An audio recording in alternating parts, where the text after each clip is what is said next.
I've worked in different parks and forests over the years, and I can tell you something about that feeling you get when the woods or the mountains seem heavier than they should. It's not something you can explain to someone who hasn't felt it, but it hits you in the chest and gut at the same time. You could be standing on a trail with the sun out and the sky bright, but something will settle into you like a weight, and it won't let go. That's how it was the first time I hiked out in Lassen Volcanic, and it's a memory that still sticks with me. I had taken the assignment because I liked the challenge. Lassen Volcanic has everything: boiling mud pots, steam vents, thick pine forests, open meadows, stretches of trail where you can see for miles, and then other parts where you can't see more than a few yards ahead of you. It's rugged, unpredictable country. Volcanic soil shifts, tree roots rot faster, and storms can sweep in with little warning. I'd heard all of that, and it didn't bother me. I had experience. I thought I could handle whatever I ran into out there.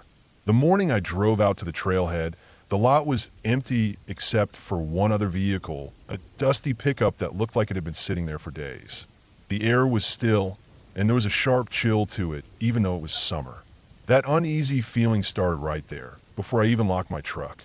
I brushed it off as nerves, maybe just a silence. A lot of places I'd worked before had steady noise, birds, insects, running water. But this was different. It felt like the sound had been swallowed. I started up the trail toward the thermal vents. The dirt path was well worn, climbing steadily through lodgepole pines and manzanita. Every step echoed more than it should have. I kept telling myself it was normal, that the stillness was just part of the landscape. But that anxious weight stayed on me. I adjusted my pack straps again and again, even though nothing was wrong with them. My hands twitched at the straps of my water bottle, and I found myself scanning the trees more than usual, eyes flicking at shadows, half expecting something to be watching me. By the time I reached the vents, steam was drifting up in long white columns, mixing with the faint smell of sulfur. Pools of boiling mud hissed and spat. It should have been beautiful in a rough, dangerous way, but the unease only grew sharper. I stood there longer than I should have, staring at the bubbling ground, and I felt like I was being told I didn't belong. It wasn't a voice, nothing supernatural, just a pressure in the gut that made me want to turn around and get out. I finally did. I told myself I had seen what I came for, and that I'd head back before it got too late. The trail looked different going the other way, narrower somehow, and I found myself stopping every so often to listen. At first there was nothing. Then, just as the trees opened enough to let in some light, I heard it, a low, heavy growl. It froze me in place instantly. My throat went dry, and my legs locked. I turned my head slow, scanning the trees. The sound had rolled through them, deep and real, no mistaking it. I knew what it was before I even saw it. Bears. Lassen has plenty of black bears. 90% of the time they avoid people, but 90% doesn't mean 100. I waited, straining my ears. Nothing moved. No branches snapped. No heavy footfalls. I almost convinced myself it had been a trick of the wind or my imagination. Then, 10 minutes later, as I eased back onto the trail, I heard leaves crunch and twigs snap. I looked up, and my heart slammed into my ribs. A black bear about 40 yards off, moving along the trail. It wasn't charging or even looking at me, but it was there, walking the same direction I needed to go. Its back swayed with each step, thick fur glinting in the weak sunlight. I stood frozen, afraid that even the sound of my breath would draw its attention. The bear never turned its head. It just walked calm and slow like it owned the place. I tried to keep distance. I moved one step at a time, quiet as I could, watching the bear's shoulders shift as it padded forward. My heart hammered so hard it felt like it was shaking my whole body. I knew the rules. Don't run, don't yell, keep calm. But rules don't make the fear any easier to carry. I followed that bear for what felt like miles, watching it drift in and out of view between the trees. When it finally veered off toward a slope, I saw the opening ahead, a meadow, wide and flat. As soon as it was gone, and the meadow opened in front of me, my legs took over. I ran. I knew I wasn't supposed to, but I couldn't help it. Every nerve screamed at me to get out. The trail curved through that meadow, wide open but with nowhere to hide. I sprinted hard, lungs burning, boots thudding the dirt. I kept looking over my shoulder, even though the bear wasn't there anymore. 2 miles of that, running harder than I had in years, until my truck finally came into sight. I didn't even stop to catch my breath. I yanked the door open, threw myself inside, and tore out of that lot without looking back. I spent the rest of the day in a busier part of the park where there were families, hikers, and voices all around me. The unease faded, but it left me shaken. That was the first time I really thought about how thin the line is between safety and danger out there. One wrong move, one unlucky turn, and things can go bad fast. That wasn't the only time I felt that way. Months later, off duty, I went with a friend to a spot known as the Secret Sidewalk in Niles Canyon. It's an old aqueduct, long abandoned, stretching like a hidden path through overgrown trees. People talk about it like a curiosity, a place you go to take photos and explore. We hiked up, climbed onto the broken concrete, and followed it to the far end where demolition had started years ago. Cracks split the surface, weeds and brush pushing through. We took pictures, walked around, and then decided to head back before dark. The walk back felt different. The overgrowth pressed in closer. The canyon walls seemed to lean over us. About halfway along, the air filled with a sudden crashing noise, branches breaking, leaves thrashing. It wasn't the small, quick rustle of a rabbit or bird. It was heavy, loud, something large moving through the brush. We froze. My stomach clenched the same way it had with the bear at Lassen. My ears strained for a pattern, footsteps, breathing, anything that could tell me what it was. The noise stopped as suddenly as it started. Silence dropped heavy around us. I scanned the canyon sides, the brush, the tree line. Nothing. My friend looked uneasy, and I knew I was too. If it was a person, they were making more noise than anyone normally would. If it was an animal, I couldn't figure out what kind. There aren't supposed to be big predators out there. Mountain lions roam parts of California, sure, but the sound had been too loud, too forceful, more like something tearing through on purpose. We moved fast after that, not running, but not wasting any time either. Every snap of a twig behind us made my neck tighten. The aqueduct curved out of sight ahead, and every blind turn felt like it could reveal something standing there waiting. My pack straps dug into my shoulders from how tense I held myself. By the time we scrambled down off the concrete and reached the road, I felt drained like I'd been holding my breath for an hour. Nothing followed us out, and there was no sign of whatever had been thrashing in the brush. But that uneasy weight lingered, the same as it had in Lassen. Both of those times taught me something I already knew but hadn't fully understood until I lived it. Out in the wild, whether at a national park with boiling vents and bears or an abandoned aqueduct choked with brush, you're not in control. You walk into those places thinking you're there to see them, but the truth is you're just passing through. Something else owns those spaces, animals, the land itself, even just the silence that hangs there. At Lassen, it was a bear big and real and close enough to stop my heart with a single sound. At Secret Sidewalk, it was something unseen, maybe human, maybe not, but loud enough to shake me just the same. Neither time was supernatural. It didn't need to be. Real life has enough weight on its own. When I look back, I see both days as reminders. You can prepare, train, and carry gear, but when the woods decide to remind you where you stand, you listen. That uneasy feeling at the trailhead, that instant when branches explode with sound, those are the moments you don't forget. They don't need explanations. They just stay with you, heavy and sharp, long after you're back in your car and the trail is behind you. That's what makes it scary. Not ghosts, not stories, but the simple fact that out there, in the silence of trees or the echo of a canyon, you realize just how small you are and how quickly things can change.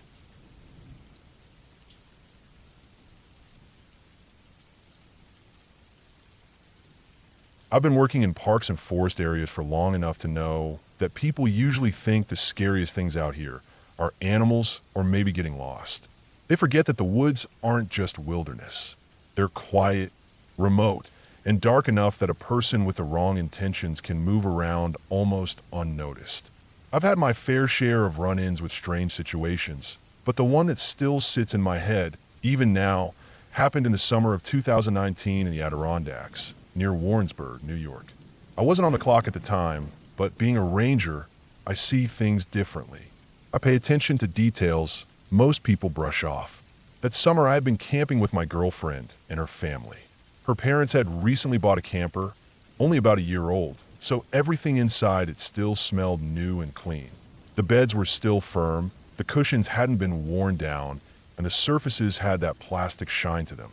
We set up in one of the family campgrounds, tucked up against a stretch of forest that felt deeper and darker than the kind of woods most casual campers like to wander into. The campsites were laid out in little loops, with gravel roads winding through them, and a mix of tents, RVs, and campers all jammed into spaces carved out of the trees. The camper was parked so that one side faced directly into the woods, and that was the side my bunk was on. I had the bottom bunk, and my girlfriend's younger sister slept above me. My girlfriend was sitting beside me that night, while everyone else was asleep. The window by my bed was tilted open, letting in the heavy summer air. Even though it was nighttime, the warmth still lingered, the kind of heat that doesn't move unless you create a draft. The forest on that side of the camper was only about 20 feet deep before the land sloped down toward a creek. But when the sun dropped, those trees turned into a solid wall of black. I had been on my phone, just scrolling through pointless stuff to kill a few minutes before sleeping. The glow from the screen was bright enough that I had to tilt it down to keep from lighting up the whole bunk. That's when I heard it, the sound of gravel shifting outside. At first, I brushed it off as maybe a raccoon nosing around or one of the neighboring campers moving late at night. But the sound had a rhythm to it, not the uneven scrapes of an animal. Distinct, measured crunches. 2 feet, walking, slow. The footsteps moved along the gravel road, and I could tell from the sound that they weren't random. Whoever it was, they were closing in on our camper. The closer they got, the more I started to realize how exposed I was with that window open just a few feet from my face. The tent made it so I couldn't see out, but it also meant that if someone leaned close enough, they could look right in and see me lit by the glow of my phone. The footsteps stopped right next to where I was lying. The air inside the camper felt like it thickened in that moment. I killed the screen instantly and just lay still, breathing as quietly as I could. All I could think about was how silent it had gotten. No more footsteps, no movement, nothing but the faint ticking of the camper cooling off from the day's heat. Whoever it was, they were right outside that window, and the only thing between us was a thin sheet of glass and a flimsy latch. I stayed frozen like that for what felt like forever, straining my ears, wondering if they were crouched down looking in. Then, after a stretch of silence, the footsteps started again, this time moving away, back down the gravel. I should have felt relief, but instead my chest just tightened more. It hadn't been an animal. It hadn't been the wind. Someone had walked right up to our camper in the middle of the night, stopped to look in, and then walked away. Just as I was starting to settle down, thinking maybe they were gone, I heard another sound. A zipper. Not from the camper, but from the tent set up just down the way, maybe 10 or 15 feet from us. Then came the faint rustling of fabric, followed by the sound of gear being shifted, bags being moved. Someone was going through those tents. I didn't move. I didn't breathe. I just listened, every nerve in my body awake. The noise went on for several minutes, deliberate and steady. Whoever it was, they weren't rushing. They weren't afraid of being caught. They were methodical, like they were used to doing it. Eventually the noise stopped, and after a long while of silence, the night seemed to settle back in. No more gravel, no more zippers, no more movement. Just the usual crickets, the distant call of something in the trees, the faint trickle of the creek down the slope. It almost made me second-guess myself, like maybe I had imagined the whole thing. But when the sun came up the next morning, reality set back in. The tents near us were standing, but the zippers were open. Not ripped, not broken, just unzipped. The campers inside hadn't noticed anything missing, but their bags were shifted, clothes scattered, and their food containers were out of place. They thought maybe an animal had nosed around, but there was no mess, no claw marks, no torn fabric. Just neat, quiet searching. The strangest part was the older couple camped a few spots down. They mentioned, in their own way, that they'd heard footsteps too. Not animals, not random night noise, actual walking. They hadn't seen anything, just like us, but they heard it. I spent the rest of that trip with my nerves stretched thin. Every sound in the night set me on edge. Every time the gravel shifted under someone's shoes, I froze up waiting for them to stop right outside our window again. Nothing else happened the rest of the week, but the damage was done. My mind kept circling the same thought. Whoever it was, they had been testing the edges. They hadn't taken anything, hadn't hurt anyone, hadn't forced their way in. They just looked, checked, and moved on. And that kind of behavior doesn't happen by accident. The Adirondacks draw all kinds of people. Hikers, campers, families, loners. Most are harmless, just out here for the quiet and the scenery. But every once in a while, you get someone different. Someone who knows the woods give them cover. Someone who knows that at night, in these half-wild campgrounds, people let their guard down. A locked camper door feels safe, but it isn't much of a barrier. A tent zipper is even less. That trip ended and nothing worse came of it, but I think about it more than almost anything else I've seen out here. Not because it was dramatic or dangerous in the moment, but because it was the kind of thing that leaves questions hanging in your mind long after. Who was it? How long had they been walking through campsites at night, listening for the right moment? How many times had they gotten close without anyone realizing? The scariest things I've dealt with in the woods haven't been the storms, the animals, or even the accidents. It's been the times when I realized, too late, that another person had been just a few feet away, standing in the dark, watching, and I had no idea what they really wanted. That night in the Adirondacks never turned into a headline or a report. Nothing was stolen, no one was hurt. But the older couple who had been camped nearby didn't come back the next year. My girlfriend's parents never returned to that site again either. I don't blame them, because once you realize that someone has been testing how far they can push without being noticed, the woods don't feel the same anymore. For me, even now, it's not the footsteps I remember most. It's the silence that came after, when I knew someone was right outside the thin wall of the camper, standing in the dark, making a decision about whether to move on or not. That silence was worse than any sound. And it's the part that still creeps back into my head every time I camp at a place where the trees feel too close and the gravel roads go quiet after dark.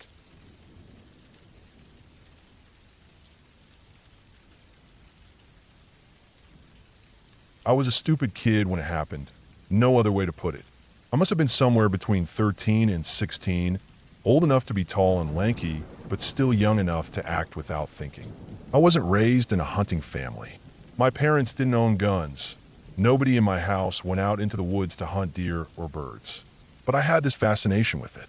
Something about being out in the woods with a gun felt powerful, like I had stepped into some older, wilder world. It wasn't about food or skill or tradition. It was just the thought of it. The idea of stalking something and bringing it down. That kind of dumb excitement that only a kid who doesn't know any better gets. The gun I had wasn't even a real hunting rifle. It was a BB gun. I'd saved up some money, begged for it, and finally got it.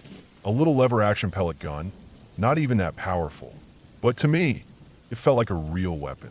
I carried it into the woods like I was some kind of mountain man, even though all I could realistically hit was a tin can or maybe a squirrel if I was lucky. The woods near my house weren't endless, but they were thick and spread out in all directions. My house sat at the edge of them, and a quarter mile and there was a swampy stretch where things got darker and quieter. The kind of place that felt a little older, where the trees twisted different and the ground stayed wet no matter the season. There had been an old farmhouse there once. My parents had told me about it. When I was a toddler, it was still standing, but by the time I was old enough to roam, all that was left was the stone foundation and a chimney that jutted up like a crooked tooth. The house itself had rotted down into the earth, swallowed by the swamp and the trees. That evening I wandered out there. It was close to dusk, and everything was gray and fading. The light in the swamp always seemed to disappear faster than anywhere else. Shadows filled in under the trees, and what wasn't shadow was fog. The kind of fog that clings to the low ground and makes every stump look like a crouched figure. I remember carrying that BB gun like it was the most important thing in the world, walking around the foundation of that long-gone house, pretending I was hunting for something. I didn't have to pretend long. I heard it before I saw it. Huge wings beating against the air. I froze, my heart hammering, and looked up at one of the dead trees that stood above the swamp. A massive bird landed on the top branch. At the time, I thought it was an owl. Its body was broad, its head wide, its wings still shifting against the gray sky. Looking back, I know it was probably some raptor, an owl, or a hawk, maybe even an eagle. It doesn't matter now. What matters is what I did next. I was a stupid kid. I didn't think about what it was. I didn't think about whether it was legal to shoot or whether I had any business aiming at it with my little pellet gun. All I thought about was that it was there, alive and still, and I had a gun in my hand. That was enough for my teenage brain. I pulled the lever, raised the gun, and fired. The sound the bird made as it dropped will never leave me. It wasn't a normal cry. It wasn't even just pain. It was something guttural and wild, a screech that felt like it tore through the trees. I watched it tumble, wings half spread, crashing through the branches until it hit the swamp floor somewhere out of sight. Instant regret hit me. It wasn't fun. It wasn't exciting. It was like I had kicked something sacred, like I had crossed a line I didn't even know existed. Then the woods answered. I don't mean one bird. I don't mean a couple of owls echoing. I mean the entire swamp lit up with sound. Screeches, whoops, howls, so many voices at once that it felt like the trees themselves were alive. It came from every direction, behind me, above me, deep in the swamp. The air filled with this awful chorus that made my skin crawl. It didn't sound like birds. It didn't sound like coyotes. It was higher, sharper, stranger. The closest way I can describe it is like 100 people all screaming and whooping at once, voices blending into something unearthly. I could feel it in my chest, rattling against my ribs. I panicked. I didn't think, I just ran. My house was only a quarter-mile away, but felt like forever. I ran full speed, BB gun clutched tight, branches tearing at my arms, my lungs burning. The whole way the sound followed me, echoing through the trees. I didn't look back. I didn't stop until I burst out of the tree line and saw my house. I remember collapsing in the yard, out of breath, drenched in sweat even though the air was cool. The sounds didn't follow me out into the open. By the time I caught my breath, the woods behind me were silent again, as if nothing had happened. That night, I barely slept. I kept hearing echoes in my head, that awful screech when a bird fell and the way the swamp had come alive after. For days, I stayed out of the woods. I avoided that place entirely. Over the years, I told myself it must have been something explainable. Maybe I had spooked a whole group of owls. Maybe it was a flock roosting in the swamp. Maybe the call of the bird I shot set off a chain reaction of distress calls. Science could probably explain it, I told myself. But the truth is, I've listened to hundreds of bird calls since then. I've studied owls, hawks, herons, and everything in between. Nothing I've heard comes close to the sound of that night. Nothing matches the sheer number of voices, the way it seemed like the entire swamp screamed at me all at once. That moment shaped me more than I realized. I never picked up that BB gun again after that. I became more careful in the woods. I learned to watch and listen instead of trying to control or destroy. I grew up into someone who respected the wild, who understood that I wasn't the master of it, but just another creature passing through. Now, as a ranger, I think about that night a lot. I've spent years out here patrolling trails, checking campsites, studying wildlife. I've heard coyotes yipping at night, owls calling across valleys, herons crying out in the dark. I've seen things that scared me, bears at close range, storms rolling in too fast, people lost and desperate in the woods. But nothing has ever matched the terror of being that kid in the swamp, gun in hand, realizing too late what I had done. That night taught me a lesson the hard way. The woods aren't mine to conquer. They aren't mine to control. They're older than me, bigger than me, and they answer back when you cross them. Even now, when I walk past that swamp, I stop and listen. The foundation is still there, the chimney's still standing like a marker of time. The swamp is quiet most evenings, frogs croaking, insects buzzing, the usual sound of night. But sometimes when the light is fading and the fog is rolling in, I swear I hear something faint in the distance. Not as loud as before, not as overwhelming, but just enough to raise the hairs on my arms. I don't go looking for it. I don't test it. I just keep moving, respectful, quiet, because I know what happens when you don't. And that is why I'll never forget the night I pulled the trigger in the swamp. It's why I don't carry a gun unless there's a real need. Why I teach every camper and hiker who asks me that the woods deserve respect. That one moment turned me from a dumb kid with a BB gun into the ranger I am now. The memory isn't pleasant, but it's clear. The ending is simple. I survived, I learned, and I changed. That's all the woods wanted from me.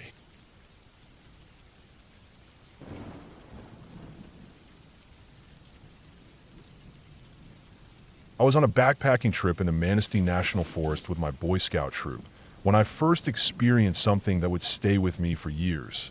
At the time, I was just a kid, not yet used to the deep woods at night. We had hiked several miles into the forest, carrying everything we needed on our backs, the weight of the packs making us feel both strong and small at the same time. The forest there felt endless, a place where the trees grew so thick in places that the sunlight only slipped through in thin strips. The air smelled like pine, damp soil, and the faint sweetness of decaying leaves. To me, it felt like stepping into another world. The further we got from the trailhead, the more it felt like we were leaving behind the safety of towns, cars, and houses, and moving into something ancient that had been here long before us and would stay long after we were gone. We set up camp along a small clearing just off the trail, not far from a stream that cut through the woods. The water there was cold and ran fast over the rocks, the sound steady and soothing. We cooked our meals, talked quietly, and by nightfall we were tired enough to collapse into our tents. The forest at night is never fully quiet, but that night it was especially restless. The air had cooled sharply, and the sky was so dark between the trees that I couldn't see beyond the narrow beam of my flashlight. When we zipped ourselves up in our tents, I felt that familiar mix of comfort and vulnerability that comes with being in the woods.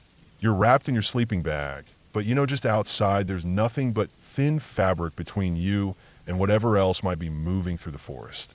The first noises started not long after we had settled in. At first, I thought it was the usual, maybe owls or coyotes calling in the distance. But then the sounds grew sharper, more piercing. Long, high-pitched screams and shrieks echoed through the dark, rising and falling in a way that felt unnatural.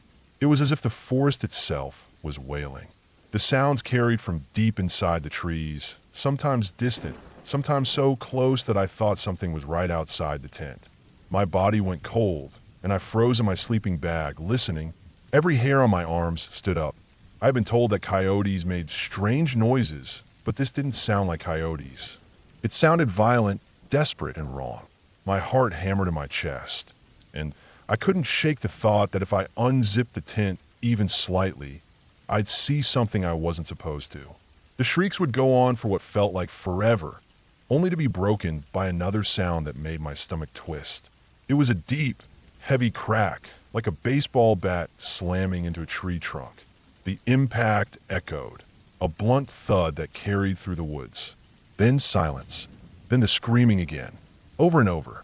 I pulled the hood of my sleeping bag over my head and lay there, trying not to breathe too loudly, afraid that whatever was out there would hear me. My ears strained for every sound, every rustle in the leaves outside. The noise seemed to go on for hours, but I couldn't be sure if it was really that long or if fear had stretched time into something unbearable. I didn't sleep at all. I just lay there, waiting for it to end. When morning came, the light felt like a blessing. The forest that had seemed so alive with terrifying noise was calm again. Birds were singing, the stream was still rushing, and everything looked ordinary. None of us said much about the night before. I remember glancing at the adults, waiting for them to bring it up, but they went about cooking breakfast and packing up like nothing had happened. The only hint was when one of them mentioned coyotes in an offhand way, his voice low and casual. But I could tell by the tightness in his expression that he hadn't slept much either. I didn't press the issue. At that age, you assume the adults know more than you, and if they said it was coyotes, then maybe it was. Still, a part of me knew it wasn't that simple. Later that day, as we continued along the trail, we came across a solo hiker moving in the opposite direction. He looked tired, his clothes damp with sweat, his face marked with frustration. He stopped when he saw us, his eyes sharp as he asked if we had been the ones making noise all night. The tone in his voice made it clear he wasn't joking. He said he had yelled into the forest, demanding whoever was out there to stop, but the sounds hadn't let up. Our leader told him it hadn't been us, and the man shook his head, muttering something before continuing down the trail. That moment stayed with me because it proved it hadn't just been in my imagination. Someone else had heard it too. Someone far enough away that the sound had carried all through the forest. We finished the trip without another incident, but that night never left my mind. For years, I pushed it into the back of my thoughts, telling myself it was just coyotes, or maybe owls, or even some prank I hadn't understood. But deep down, I knew the truth was murkier. As I got older, I found myself drawn back to that memory. I'd search online for recordings of animal calls, trying to match what I'd heard. Coyotes can sound eerie, yes, but they didn't quite fit. The shrieks had been too sharp, too human-like. Sometimes I would stumble across videos of strange noises recorded in forests, and once, to my surprise, I found one from the very same area in the Manistee National Forest.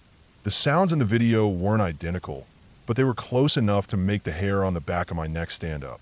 It was like being pulled back to that night, the tent walls thin around me, my heart pounding as the screams cut through the dark. What unsettled me most wasn't just the memory itself, but the realization that others had heard similar things in those woods. These weren't isolated events.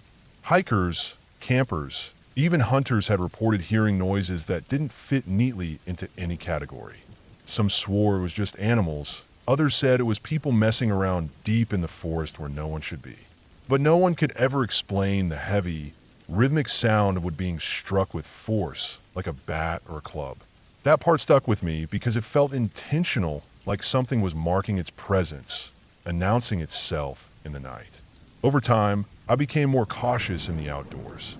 I still loved hiking, still loved the quiet peace of the forest during the day, but I carried a different kind of respect for what might be out there after dark. I knew now that the woods held things we didn't always understand. Not because they were supernatural, but because the wilderness has layers we can't always see. Maybe it was people living off the grid, doing things they didn't want others to witness. Maybe it was large animals acting unpredictably. Maybe it was something else entirely, something that fit into no easy category, a sound born from the depth of the forest itself. What I know for certain is that what I heard was real. It wasn't a dream or a trick of the imagination.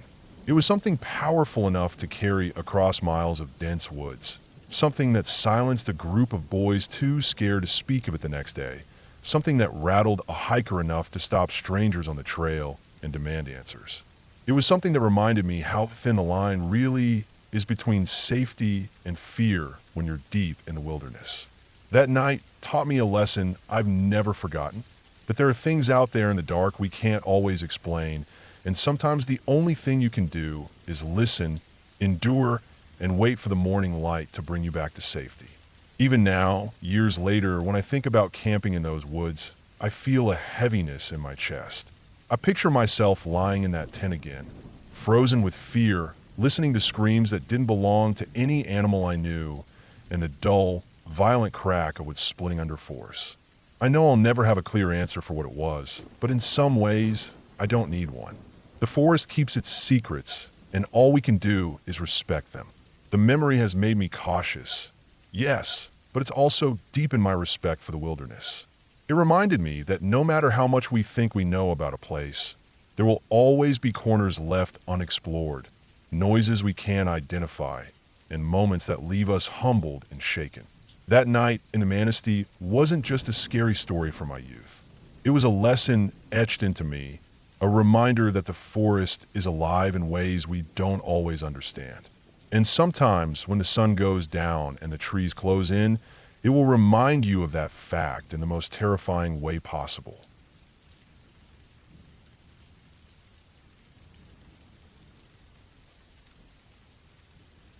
I worked as a seasonal park ranger in Wisconsin for several years, and in that time, I saw a lot of strange things. Most of it could be explained by animals, weather, or people who had no business being in the woods at night.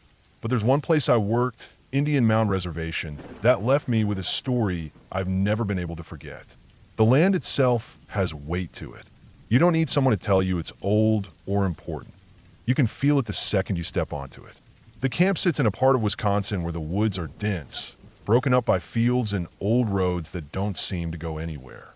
You can walk for hours and only come across a shallow ridge or a cluster of trees bent against the wind. The ground is dotted with mounds, low earthen rises that look almost accidental, like piles of dirt grown over with grass. They're burial mounds, dozens of them, some in the shapes of animals, others just long humps in the ground. They're quiet, but there's something heavy about being near them, especially when the sun goes down. When I was first stationed there, the other rangers made it clear that the area had history. They told me about the scouts who camped here, the workers who maintained the trails, and the occasional reports of strange noises at night. Nobody told ghost stories around the fire, not really. They didn't need to. The place had enough of a reputation without anyone trying to add to it. The fall I was there, the nights came early. The leaves had dropped enough that you could hear every step, every crunch, every drag of a boot or paw through the wet undergrowth. During the day, the air smelled like leaves and damp soil. At night, it carried a different smell, sharper, like cold metal and smoke. My job was simple: patrol the grounds, check the trails, make sure campers respected the boundaries around the burial mounds, and keep an eye out for trouble. Most nights were quiet, but one night was not. I had been out late walking the edge of the property, making sure no one had wandered in after hours. By the time I got back to my tent, the camp was still, the sky covered in thin clouds that let just enough moonlight through to make shadows on the ground. I crawled into my sleeping bag and tried to relax, but sleep didn't come easy. The woods were never truly silent. Branches creaked, animals moved, and the wind carried sounds from far off. I lay there, listening, until finally I started to drift. That's when I heard it. Footsteps. Not the light scatter of a raccoon or the quick, cautious steps of a deer. These were slow, deliberate. 2 steps, then a drag. 2 steps, then a drag. The sound circled my tent, leaves shifting under weight that was too heavy to be an animal, but not hurried enough to be a person who had lost their way. Whoever, or whatever, it was, they knew exactly where I was sleeping. I lay frozen, my body stiff inside the sleeping bag. The footsteps came closer, brushing against the wet leaves and circling just feet from where I lay. My tent was thin nylon, nothing more than a wall of fabric between me and the sound. I didn't breathe heavy, didn't move. My head turned slightly, following the sound as it traveled around the perimeter. It stopped at the front of my tent, just feet from the zipper door. There was a pause, long enough that my chest ached from holding my breath. Then the sound shifted again. The steps moved, slow and dragging, circling the other way this time, back into the darkness. I told myself it had to be a camper, maybe someone confused or playing a prank, but the way it moved didn't feel like that. There was no fumbling, no hesitation, no whispers or laughter.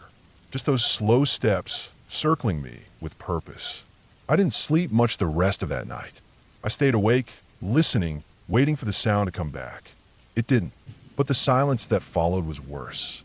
Every small crack of a branch or rustle of leaves set me on edge. My skin prickled with the kind of awareness you get when you know you're being watched. The next day, I checked the ground around my tent. The leaves were damp enough to take impressions, but I didn't see clear footprints. Just areas where the leaves had been shifted, pressed down, moved aside. It wasn't conclusive, but it was enough to make me know I hadn't imagined it. That evening, I considered moving my tent closer to the others, but pride kept me where I was. I told myself it was just a one-time thing. I'd get through the night, and everything would be fine. The second night came, and I lay awake longer than usual, my ears straining for the sound. Hours passed with nothing, and I started to relax. Maybe it had been an animal after all, something odd but harmless. My body grew heavy with sleep, and my eyes drifted shut. Then I heard it again, the same 2 steps and a drag, circling. My body tensed instantly, every nerve in me firing awake. The sound came from the same place, moving the same way, as if the previous night had been rehearsed. It circled the tent once, then stopped at the door. I didn't move.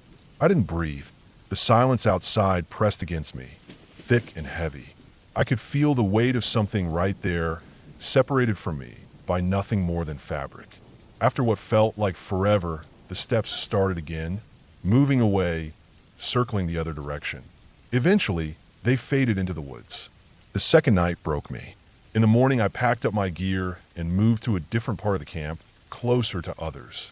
I didn't say anything to anyone, just told myself it was safer this way. For the rest of the week, nothing happened. The nights were quiet again, but those 2 nights at Indian Mound Reservation stuck with me. I've worked in plenty of parks since, camped in the wilderness alone, walked trails at night where no one else dared go. But I've never experienced anything quite like that. I never saw who or what it was. I never found tracks I could show anyone. The only proof I had was the sound, the slow, dragging steps circling my tent in the dark. And in the end, that's what makes it worse. Not knowing. If I had seen a person, I could have explained it. If I had found animal tracks, I could have shrugged it off. But all I had were footsteps that shouldn't have been there, circling a lone tent on land where the ground itself holds the memory of centuries. I don't scare easily, but I'll tell you this. I never camped alone at Indian Mound Reservation again.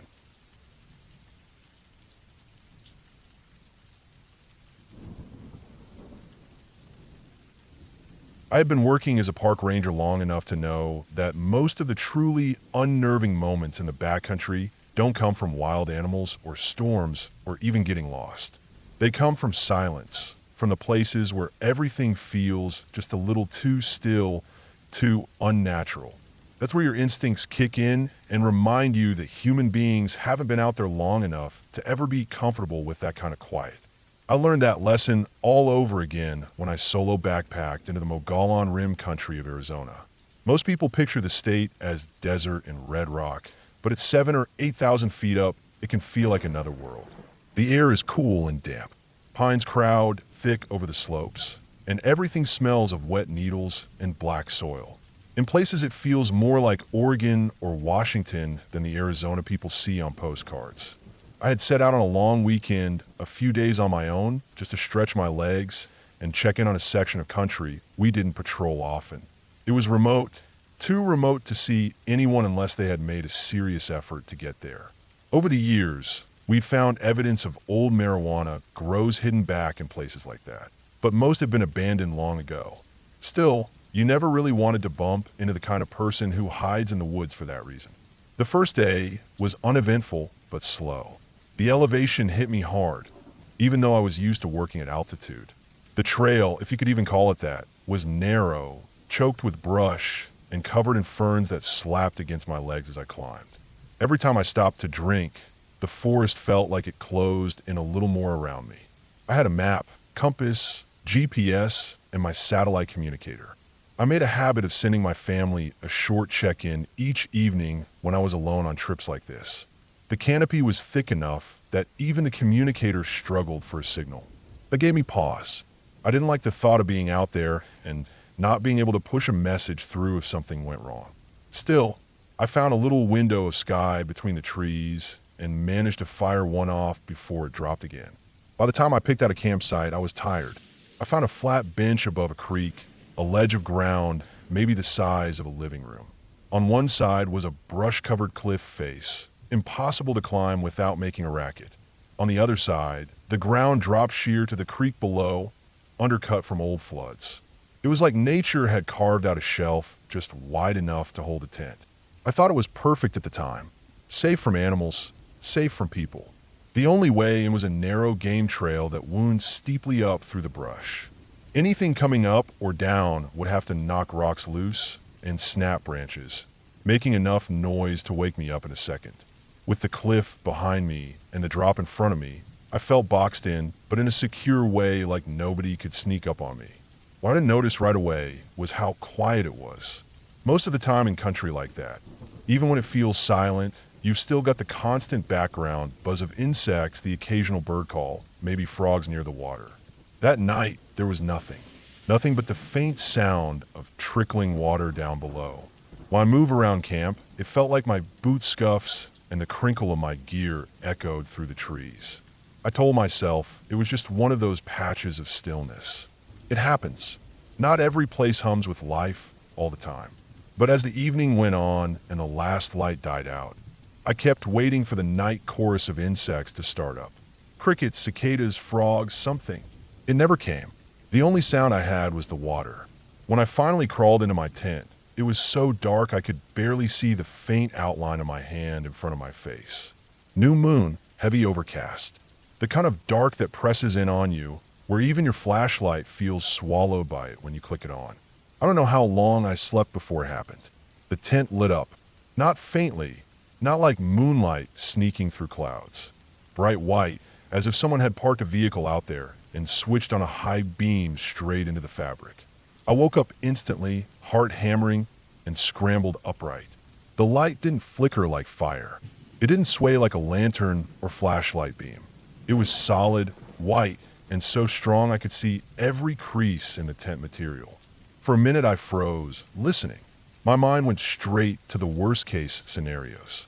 Maybe I'd stumbled too close to some leftover gross site, and whoever owned it had come back. Maybe someone had followed me in, some hermit or drifter. But there was no sound. The bench was too small for someone to move around quietly.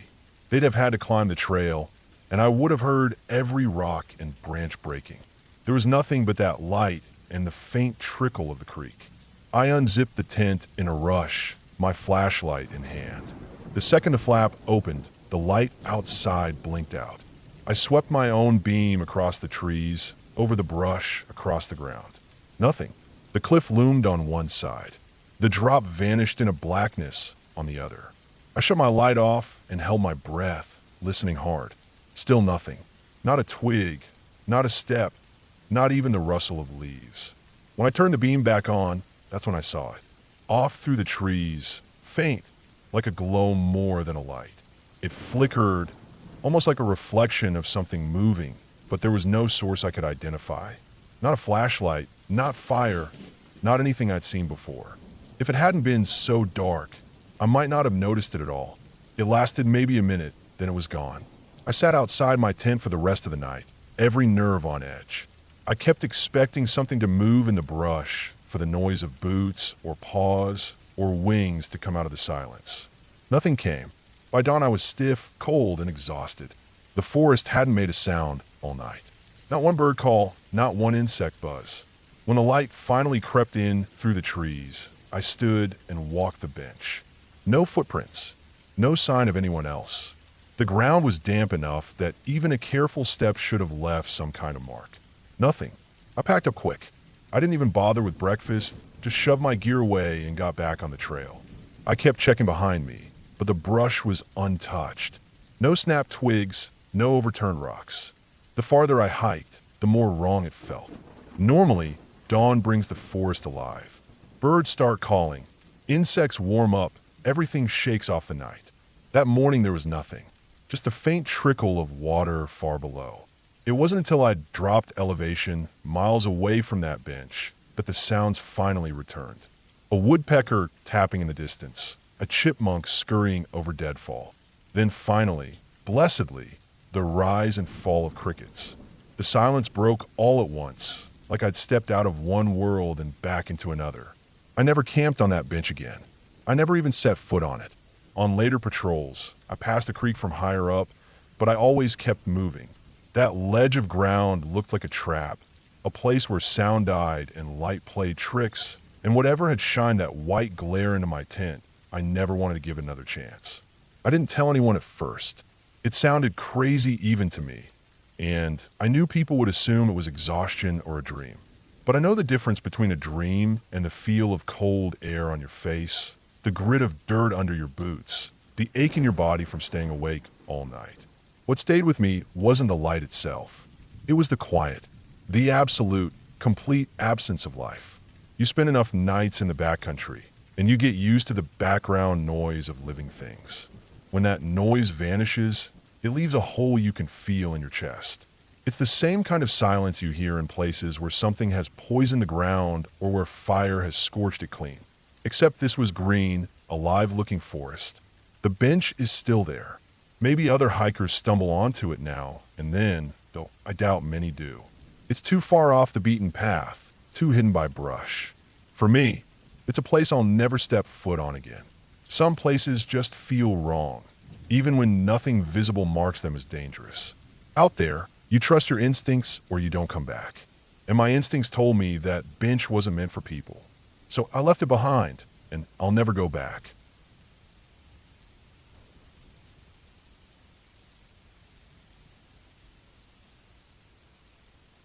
I worked as a ranger in different stretches of the Sierra Nevada, but the part of my career that stuck with me most was the time I covered sections of the El Dorado National Forest. I'd already spent years in the woods before taking the job, camping and hunting on my own and with friends. I thought I knew the place well. I thought I had a handle on the way the forest moved and breathed. But a few stretches out there changed the way I looked at the wild. And one of those nights still lives in my head every time I walk into a silent patch of timber. When I was younger, before the ranger gig, my buddies and I used to camp a lot out near Sopiago Springs. It wasn't an official campground, more of a tucked away clearing you only knew about if someone showed you. We used it over and over because it was quiet, had a steady stream running through it, and offered enough cover to make you feel alone in the middle of nowhere. The forest out there is a mix of tall fir, cedar, and oak, with the ground uneven and rocky in places. Big granite boulders stick out of the soil, half covered in moss, and the stream winds down through the valley, feeding pockets of underbrush that can be hard to push through. That spot was ours for a long time. We'd fish, set snares, bring in a few rifles, and see what we could pull together. Sometimes we went in with almost nothing just to test ourselves. It was dumb, sure, but we were young and thought we knew better than everyone else. One trip stands out above all the rest. 3 days, middle of summer. We packed light, MREs for backup, rifles, a couple knives, tarps for shelter, and the usual gear. No tents, no coolers, no heavy equipment. Just the basics. Our plan was to forage and hunt as much as we could, living lean. We did bring a few beers, but only enough to enjoy the first night.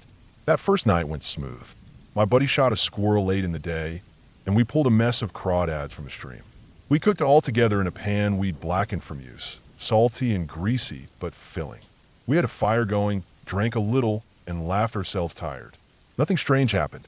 The woods felt normal, alive, buzzing with crickets, owls hooting deeper in the trees, the stream gurgling as it always did. The next day started fine, too. We spread out along the stream, checking for tracks, turning over stones, looking for edible plants we recognized. But sometime mid-afternoon, I felt that shift I'd felt before in that area. The air got heavy. The woods went quiet. It was subtle at first. You realize after a while that the background noise you took for granted has disappeared. No birds calling, no insects, just the sound of your own boots on the dirt and the distant trickle of water. I know the feeling of being stalked. I grew up hunting, and I've walked into the bubble of a mountain lion before without realizing it until too late. I know what it's like to sense eyes on you. But this was different. It wasn't a single, sharp danger pressing in from one direction. It was a wide unease, like the whole tree line had leaned forward to watch me. I told myself it was nothing, that maybe a predator was passing through, but it gnawed at me anyway. By the time the sun dropped, my nerves were raw. The three of us sat around camp, fire going.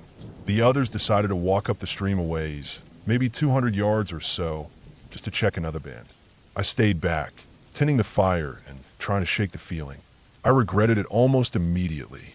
Alone, the unease sharpened. I piled the fire higher, feeding it with every branch I could break down, wanting as much light as possible. I set the rifle beside me and kept glancing at the black walls of timber around the clearing. Then I started hearing it. Faint voices, not loud, not even clear, just low, indistinct murmurs like someone speaking in another room of a house. But there were no houses out there, and the sound wasn't coming from up the stream where my friends had gone. It was from the opposite side, deeper into the trees. I froze, listening hard, telling myself it had to be the water carrying echoes in a weird way. But it went on, muffled, steady, never distinct enough to make out words, if they were even words at all. That's when I saw movement. 50 yards out, just at the edge of the firelight's reach, something shifted between two trees. I brought the rifle up, scoped in on the patch of darkness. For a second, I thought it was just a shadow, but then I made out a shape. It was low, almost crawling, but the limbs were long. Too long. It looked human in outline, but wrong. Arms stretched, legs bent strange.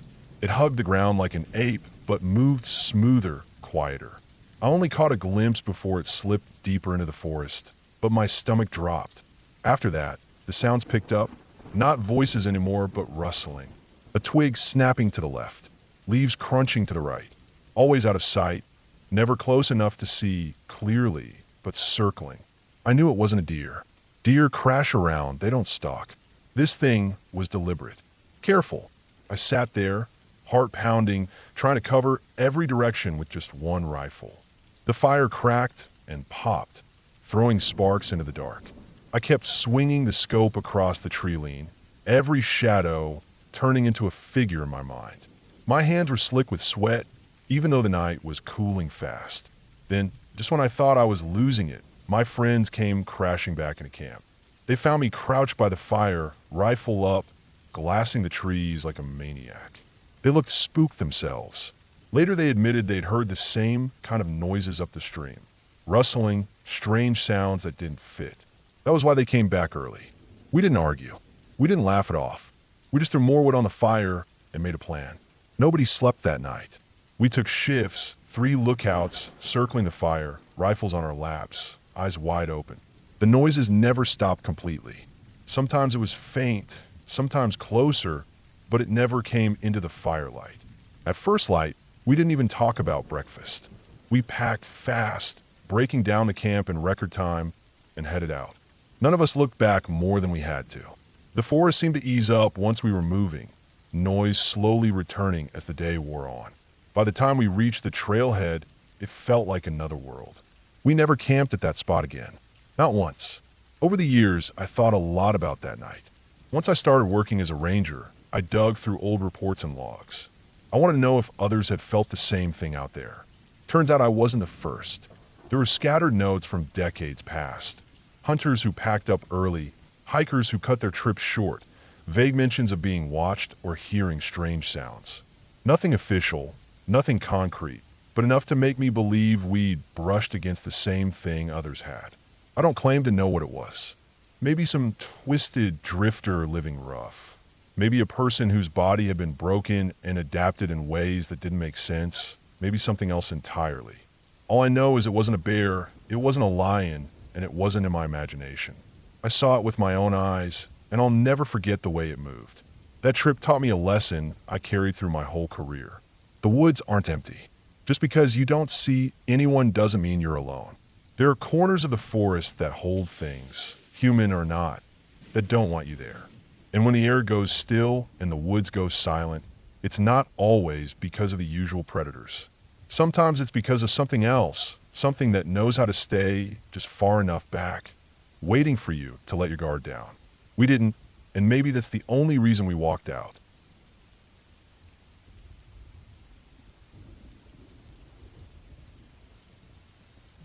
I've spent years working in different stretches of forest land, but Ocala National Forest has always been one of those places that leaves a deep impression on me.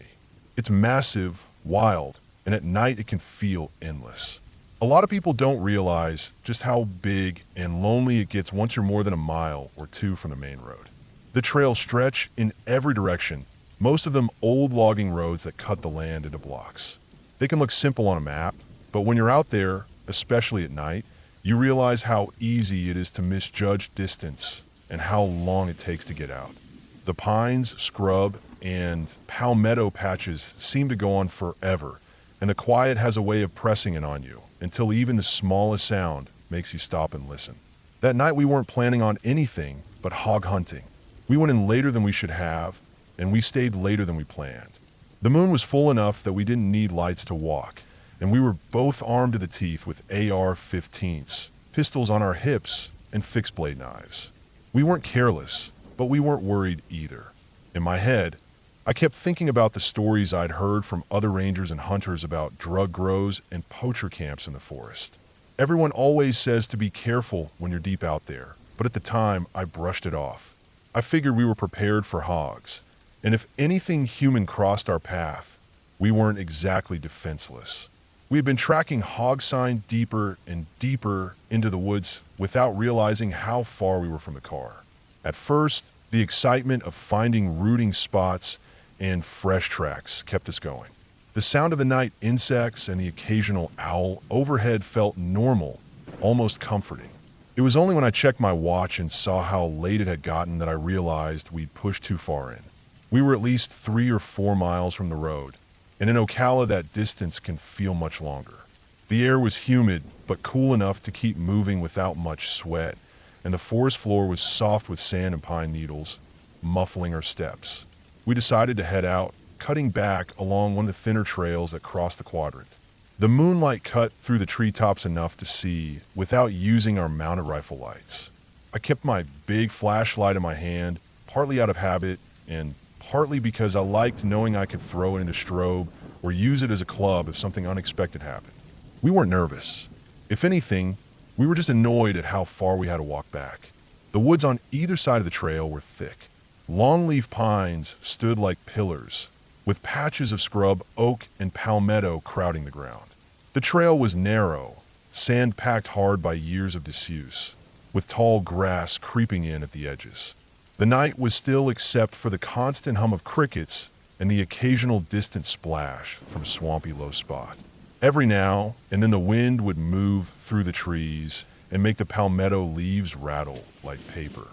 About halfway through the quadrant, we heard something big moving through the woods to our right.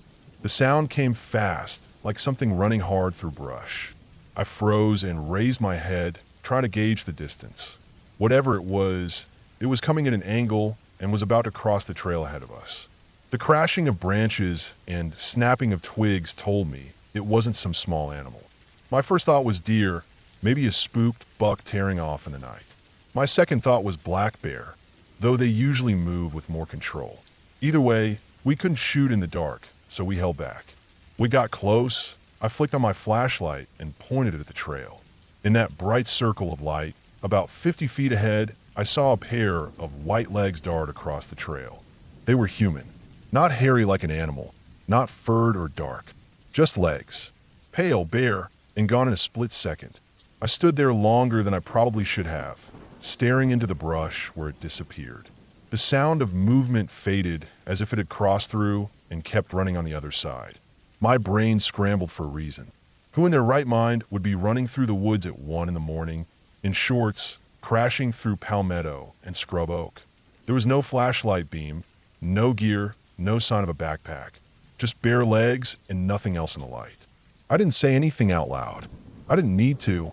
My chest tightened, but I told myself it had to be some night hiker, maybe even a poacher trying to scare us off. People do strange things out there. I forced myself to keep moving. Turning back would have added almost half an hour, and I just wanted to get out. As we pressed on, I kept hearing faint crashing off to the side now and then. Not constant, not close, just enough to remind me that something was pacing us, or at least moving in the same direction. Each time the sound stopped, the silence felt heavier. The moonlight made everything silver, but the shadows under the trees were thick, and my flashlight beam only pushed the dark back in narrow slices. The trail seemed longer than before, like the forest was stretching around us. My boots sank into patches of sand, and I had to force myself to keep a steady pace. I didn't want to start running, because once you do that in the woods at night, you don't stop. I told myself over and over that it was nothing, that whoever or whatever had crossed the path was gone. Finally, after what felt like forever, we reached the spot where the trail spit us out near the main sand road. The sight of my car, sitting untouched under the trees, was a relief I can't even describe. I unlocked it quickly, slid the rifles and loaded, and shoved my pistol between the seat and console. I wanted metal close to me, just in case. The air inside the car felt stuffy after the open woods, and I rolled the moonroof back as soon as we pulled out. The stars overhead were incredible. Out there, with no town lights, the sky looked endless. For a moment, I almost forgot what had happened on the trail. The beauty of it washed over me, but then my headlights lit up something that snapped me right back. About half a mile down the road, walking straight toward us, was a man. He wore a checkered button-down shirt and shorts. His legs were bare, the same pale legs I had seen cross the trail. He wasn't carrying a backpack, no flashlight, no water bottle, nothing. Just walking down a sandy forest road in the middle of the night, miles from any paved road, miles more from town. His pace was steady, like he belonged there, like this was just what he did. As we passed, he didn't look at us. Not even a glance toward the car, even though my headlights had lit him up like a spotlight. I watched him in the rearview mirror until he was swallowed by the dark again. The hair on my arm stood up. My mind ran through explanations. Maybe he was a squatter, maybe part of a camp hidden out there, maybe involved in something illegal. People set up grow operations and meth shacks in the forest. Sometimes they scare people off with signs, sometimes they post guards. Maybe this was one of them. But the thing that stuck with me wasn't what he might have been doing. It was how wrong it felt to see someone like that, so deep in the woods at that hour, with no supplies and no care for being spotted. It didn't make sense. By the time we reached the paved road, I was more than ready to unload the rifles and lock them in the trunk. The tension eased as the distance grew between us and that stretch of road, but the unease never fully went away. Even driving home, with the windows down and the night air rushing in, I kept replaying the sight of those legs crossing the trail and then that man walking under my headlights. I've been back to Ocala since. The hunting is good, the land is beautiful, but I'll never go out there again without being armed. That night drove home what I already knew but hadn't felt in my bones. Ocala National Forest isn't just wild because of the animals or the land. It's wild because people use it for things they don't want found, and sometimes you stumble right across them. That night ended without incident. We got home. Nothing followed us. But in my mind, it's one of the clearest reminders that out there, the scariest thing you'll ever run into isn't a hog or a bear. It's another person who isn't supposed to be there. And I'll never forget how those pale legs looked in my flashlight beam, cutting across the trail in the middle of nowhere, hours before I saw that same figure walking down a road that led to nothing.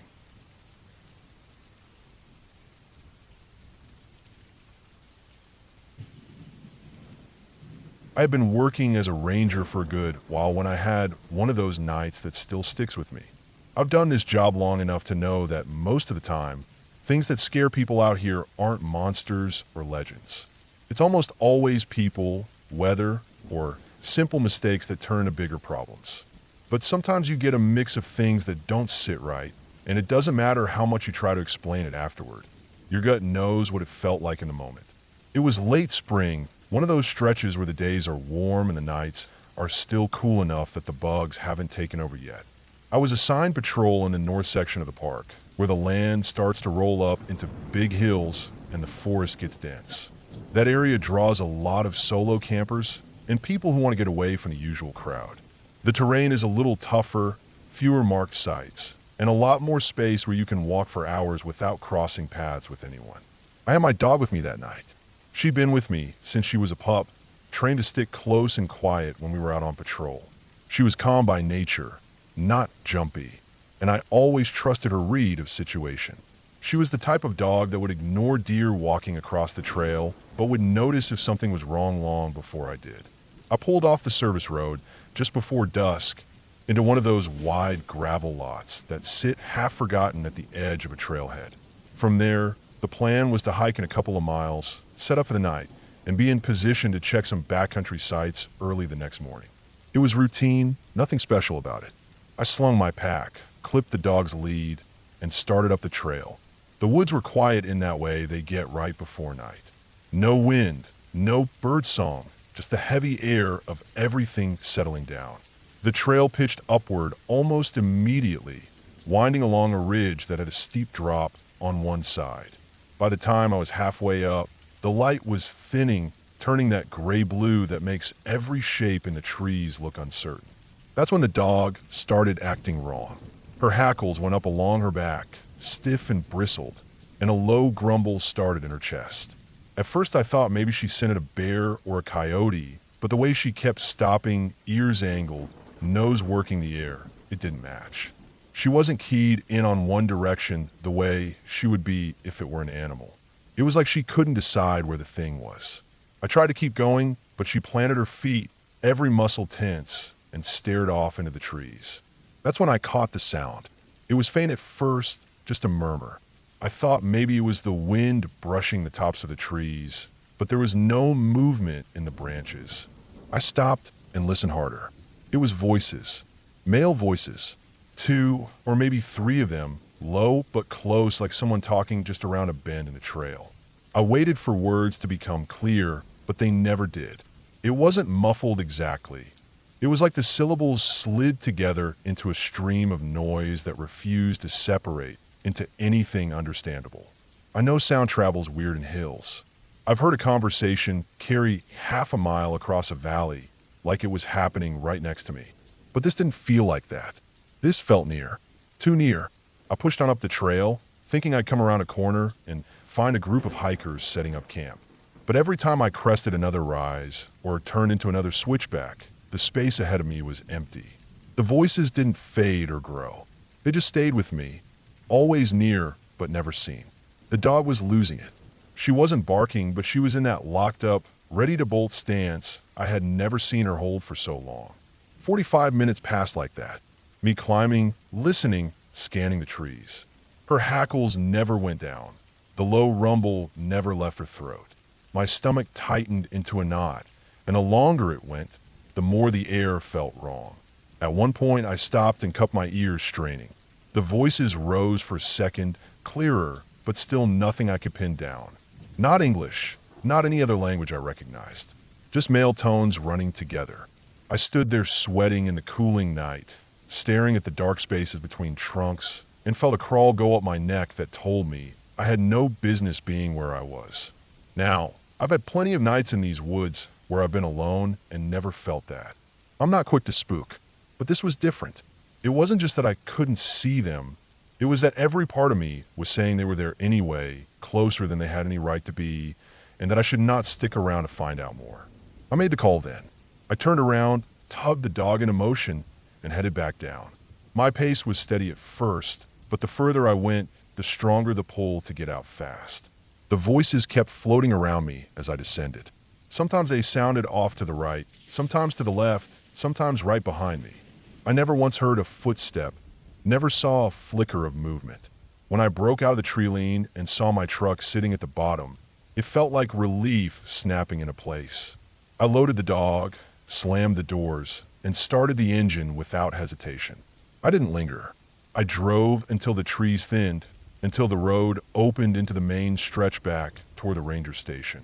I sat there later that night, trying to go over it in my head, forcing myself to think about it in plain terms. Could have been sound travel. Could have been hunters talking in the valley. Could have been some campers messing around with a radio. But if I'm being honest, none of that matched what it felt like. The truth is, I don't know who or what was up there. All I know is that I trusted the dog, and I trusted the sick edge in my gut that told me to leave. Whatever explanation you try to hang on it, that night was one of the few times in my years on the job where I felt unsafe in a way I couldn't explain away later. And that's the part one don't forget. Not the hike, not the empty trail, not even the strange, shapeless voices. What I don't forget is the way the dog stayed bristled for nearly an hour straight. And the way I knew deep down that the smart move was exactly what I did: get back in the truck and book it out of there before I ended up on the wrong side of something I couldn't see coming. That's the whole story. No monsters, no campfire legends. Just me, my dog, the hills, and the sound of men's voices that never belonged to anyone I could find.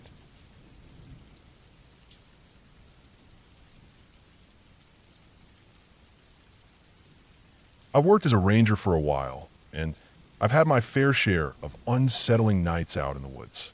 Most of the time, it's little things, sounds that don't match up with the animal you expect, shadows that move differently than the trees, or the simple weight of being the only person awake for miles in the dark. But there's one night that stands out in my memory, and it still makes me uneasy even when I try to lay it out rationally.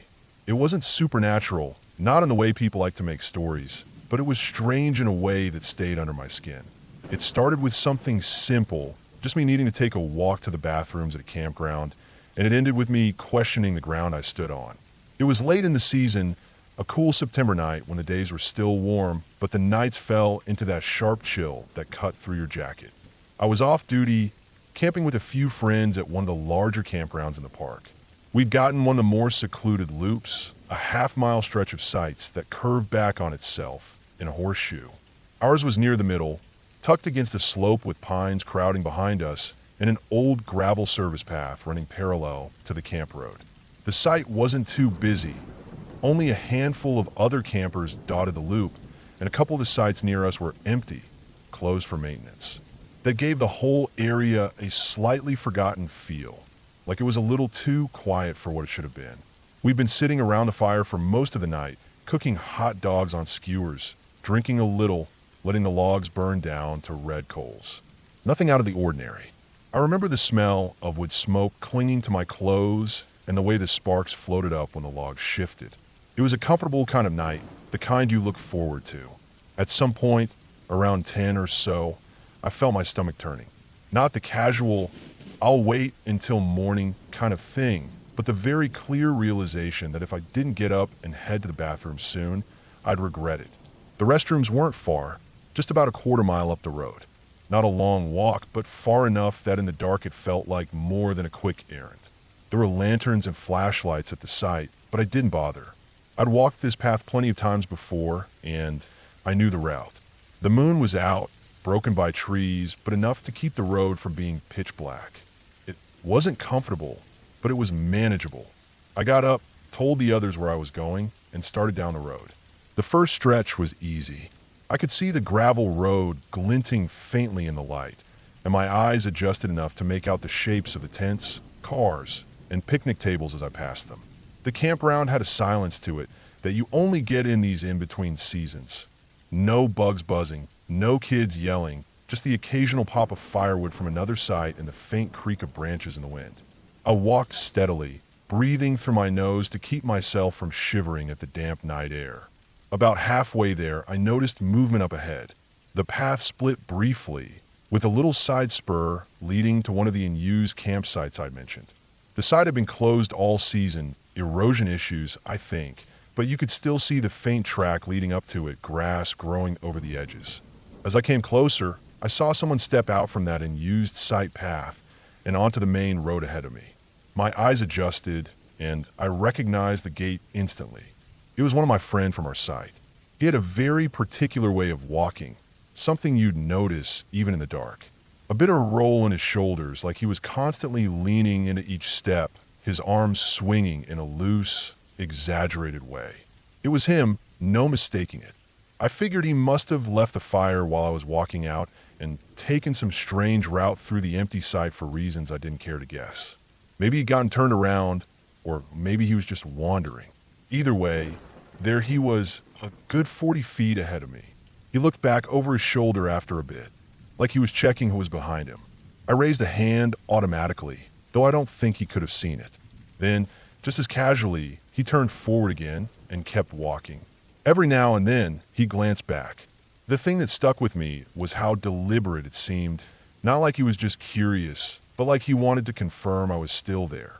He picked up his pace once or twice, enough to make me adjust mine if I wanted to keep the distance. I wasn't hurrying, though. My goal was the bathroom, and I figured he'd get there first. But the closer I got, the more the whole thing sat wrong with me. I knew exactly where I'd left him, by the fire, still talking with the others. He hadn't gotten up with me. I was sure of it. And if he had, why on earth would he be coming from a closed-off site? I walked faster, trying to catch up, but he pulled away. His shape shrank into the dark until I lost sight of him altogether. I reached the restrooms a few minutes later, and there was no sign of him anywhere. Not inside, not leaning on the wall outside, not on the path behind me. Just empty. I try not to think much of it. Maybe he ducked into the woods before I got there. Maybe I'd just been wrong about who it was. I went in, took care of what I needed, and started back down the path. The walk back felt longer. I listened to the sound of my boots crunching the gravel, the steady rhythm of my breath, the faint creak of trees overhead. When I got back to our site, everyone was still sitting around the fire. My friend, the one I was sure I'd seen, was right there, wrapped in a blanket, laughing at something someone else said. His face was relaxed, the kind of relaxed you don't fake if you've just been out wandering the campground in the cold. I didn't say much, just sat down again and tried to let it go. They all denied he'd gone anywhere. The night wore on. We put the fire down to coals, then to ash, and crawled into our tents. I was tired enough that I didn't think much about what I'd seen, though the image of him walking just ahead of me stuck with me like a stubborn shadow. I fell asleep eventually, wrapped in my sleeping bag, the chill air heavy outside the nylon walls. Around 3 in the morning, I woke up needing to piss. It wasn't the kind of thing I want to walk a quarter mile for again, so I unzipped my tent and walked just a little ways into the trees. The woods were cold, the kind of cold that bit at the inside of your nose, and the silence was thick. When I finished and turned back toward camp, I felt a shiver go down my spine. I told myself it was just the cold. As I walked closer to the tents, I heard it, the sound of a zipper sliding. Clear, loud, too close to mistake. I froze for a second, eyes straining. One of the tents was unzipping. My friend's tent. I stood still, listening, then saw the faint outline of him moving. The zipper came up again, closing, and he stepped away from it. Even in the dark, I knew it was him. The same gait, the same outline. I watched as he pulled a lighter from his pocket, struck the flint a couple of times until it caught, and lit a cigarette. The glow lit his face for just a moment, sharp and clear in the dark. It was him. He took a drag, exhaled, and then turned away toward the cars parked along the loop. I followed, maybe 30 feet back, certain he was messing with me now. The sound of his footsteps was steady, clear on the gravel. But as he reached the cars, he slipped out of sight behind one. I picked up my pace, turned the corner, and nothing. The space was empty. No movement, no sound, no glowing tip of a cigarette. Just still cars and silent air. Frustration rose in me like a tide. I marched back to the tents, ready to call him out on whatever game he thought he was playing. But when I got there, his tent was zipped, still closed tight. I crouched down, listening, and there was his soft, steady snoring. I stood there longer than I should have, the cold sinking into me, trying to make sense of it. I knew what I'd seen. I knew the sound of that zipper, the flash of the lighter, the shape of him walking away. And yet, there he was, asleep in his tent. I went back to my own tent, lay awake for a long time, and listened to the wind push through the trees. I tried to tell myself it was the dark playing tricks, that maybe I'd mistaken sounds or half-seen shapes. But it didn't feel like that. It felt deliberate. It felt like something or someone had been walking those same paths, wearing the same shape as the people I trusted, just close enough for me to notice, just far enough to stay out of reach. I never mentioned it again to him or the others, at least not in any serious way.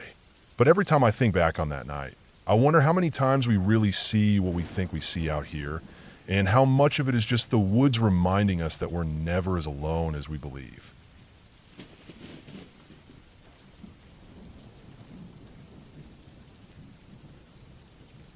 I have worked as a park ranger for a long time, and I can tell you without hesitation that the places people feel safest, those wide open forests, those empty campsites tucked into tall pines, those long trails where you can walk for miles without seeing another person, are often the same places where the strangest and most unsettling things happen.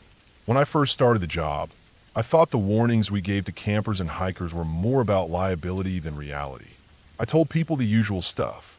Don't feed bears, don't leave food out, be careful near cliffs, carry water, know your route. That was the script. I followed it like everyone else. But after years of being the one who responded when something went wrong, after being the person called out at night when someone didn't come back, after walking into camps that should have been empty but weren't, after standing in the woods listening to things I couldn't explain, my whole outlook changed. I'll give you one example that has stuck with me, one that came from my time in the Pacific Northwest near the Oregon-California border. That whole region has a strange heaviness to it, something that's hard to describe if you haven't spent weeks alone in it. The air feels wetter, heavier, like it clings to you. The moss hangs thick on the trees, and the forest floor is covered in layers and layers of needles, leaves, and rot that muffle sound. Even in daylight, it feels dim, and when the sun starts to fall, it turns black quick, as if the forest is swallowing the light. My job during that period was mostly backcountry patrol. I would spend days hiking trails, checking campsites, making sure rules were followed, and responding to reports from visitors. The area had free dispersed camping, which meant people could pitch tents anywhere within certain zones, not just in the designated campgrounds. That freedom attracted all kinds of folks: solo campers, van lifers, big family groups, but also people who didn't really want to be found. And those were the ones I was often sent to deal with. One summer, we had a string of odd calls. Nothing dramatic enough on its own to raise alarms, but strange enough that together they painted an unsettling picture. People reported hearing voices at night, near their camps, but couldn't find the source. Hikers came across skinned animal carcasses hanging from low branches. Some found bones arranged in little piles, like someone had deliberately stacked them. Others said their dogs barked or growled wildly into the woods, but nothing was there. At first, I figured it was one or two pranksters or maybe some local survivalist type living off the grid. But the reports kept spreading out over a wide area, far enough apart that it didn't seem like one person could be responsible. It was scattered, north into the forest one week, miles south the next. I remember one patrol in particular because it was the first time I felt the same fear that campers had been describing. It started as a routine hike. I was alone, carrying my usual pack with water, radio, and supplies. The trail I was on was little used, climbing through thick fir and cedar, eventually flattening into a plateau where dispersed camping was common. By late afternoon, I reached the plateau and checked a few sites. Most were empty, just fire rings and trampled ground. One site had fresh ash in the ring and some boot tracks, but no people. Nothing unusual. I decided to push a bit further before setting up my own camp.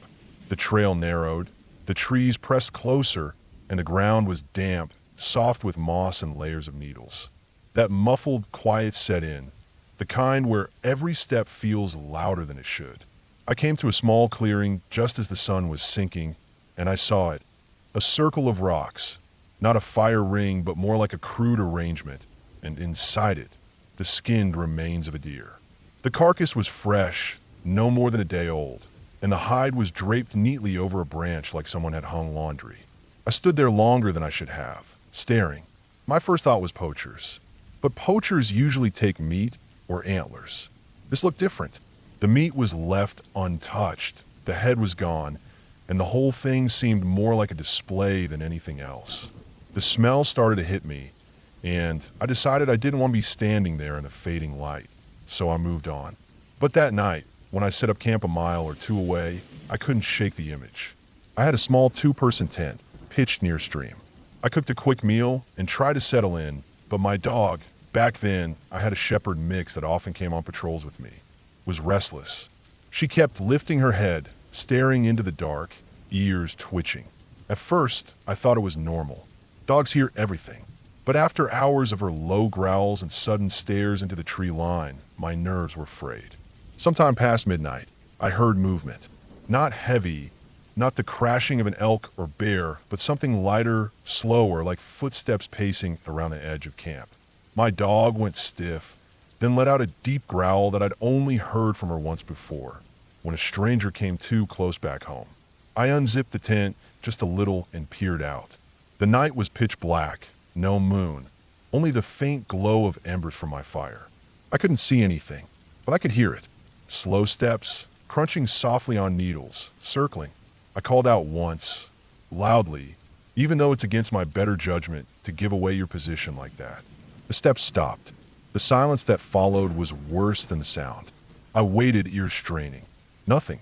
After a long stretch, I convinced myself it had been an animal, maybe a deer curious about camp. I zipped up and tried to rest. But in the morning, when I packed up, I found something that told me it wasn't just an animal. Around the tent, pressed into the soft moss, were shoe prints. Not boots, not hiking shoes, bare feet. Dozens of them. Small, narrow, like they belonged to different people, circling over and over. I stood there staring at them in the daylight, stomach turning. They were fresh. I hadn't heard that many steps, only a few at a time, but the ground showed more than I could count for. I reported it when I got back to the station, and the others brushed it off. Probably local kids messing around. Probably nothing. That's how it always went. But after that, I couldn't shake the feeling that we were missing something. Over the next few months, the reports kept coming. Voices at night, dogs going crazy, camps ransacked with nothing stolen. More carcasses, sometimes deer, sometimes smaller animals, skinned and displayed.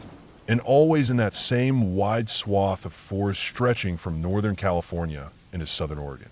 I spent weeks out there, patrolling, watching, trying to catch someone. But I never did. The closest I came was one foggy morning when I was hiking out a deep ravine. The mist was thick, the kind that beads on your eyelashes. My dog froze on the trail ahead of me, hackles up, growling. I looked where she stared, and through the fog I saw a figure. Just for a second. Thin, pale, stepping back into the trees. I rushed forward, heart hammering, but by the time I reached the spot, there was nothing. No sound, no tracks, just wet ferns and silence. That was the moment I realized it didn't matter whether I ever caught someone. The fear was already set in me. Every night in those woods after that, I heard things I couldn't explain. Every time I saw a half-burned fire ring or an abandoned camp, I wondered who had been there and what they had been doing. The official reports went nowhere. No arrests, no suspects. Eventually, like everything else, it faded from paperwork. But the feeling never faded for me. To this day, when people ask me the scariest thing I've experienced as a ranger, I don't talk about rescues or animals or storms. I talk about that summer in the Pacific Northwest when something or someone kept moving through those forests, leaving behind signs that were never big enough to prove, but never small enough to ignore. And the worst part isn't the memory of what I saw. The worst part is the thought that it's still happening somewhere deep in those woods, far beyond where most campers ever go. That someone is still out there, barefoot, silent, watching camps at night, circling in the dark. That's why I tell people now, when they ask about camping alone in those forests, the danger isn't always the big things you expect. It's the little things, the quiet steps you almost don't hear, the circles you don't notice until morning, the things you can't quite explain, but that keep piling up until you realize you don't feel safe anymore. That summer taught me that sometimes the scariest part of the wilderness isn't the wilderness itself. It's the people who move through it unseen, leaving only traces, just enough to let you know you're not alone. And that's the part that never leaves you.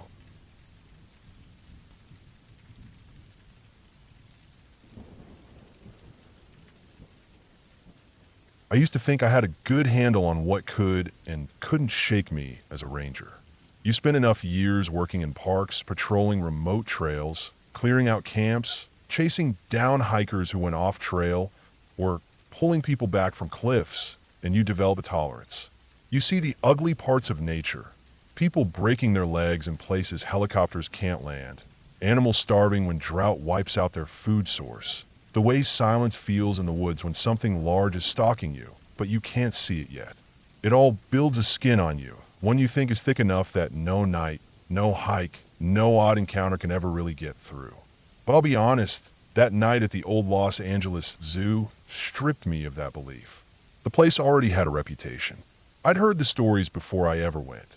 Kids going up there after dark for thrills, urban explorers sneaking in with spray cans and leaving behind layers of paint on the old cages, and the occasional report of squatters who found shelter in the crumbling structures. The old zoo is not far from the Griffith Park trails, and plenty of people go there in the daytime without a problem. But once night sets in, it's a different story. I never cared much for urban legends, and when a group of us decided to hike up toward it on a late evening, the plan was simple. Get a scare, get some stories, then head back down laughing about how tough we were. There were 7 of us total. We started from the bottom trail where the parking lots empty out, and it was already getting dark when we set out. At the time, I told myself it was better that way.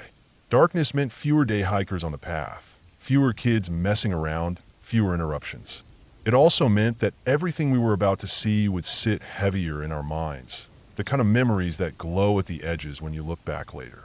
The zoo itself sits about 2 hours up, tucked into the hillsides, and the trail takes you through a canyon that cuts between slopes of brush, eucalyptus, and stubborn old oaks.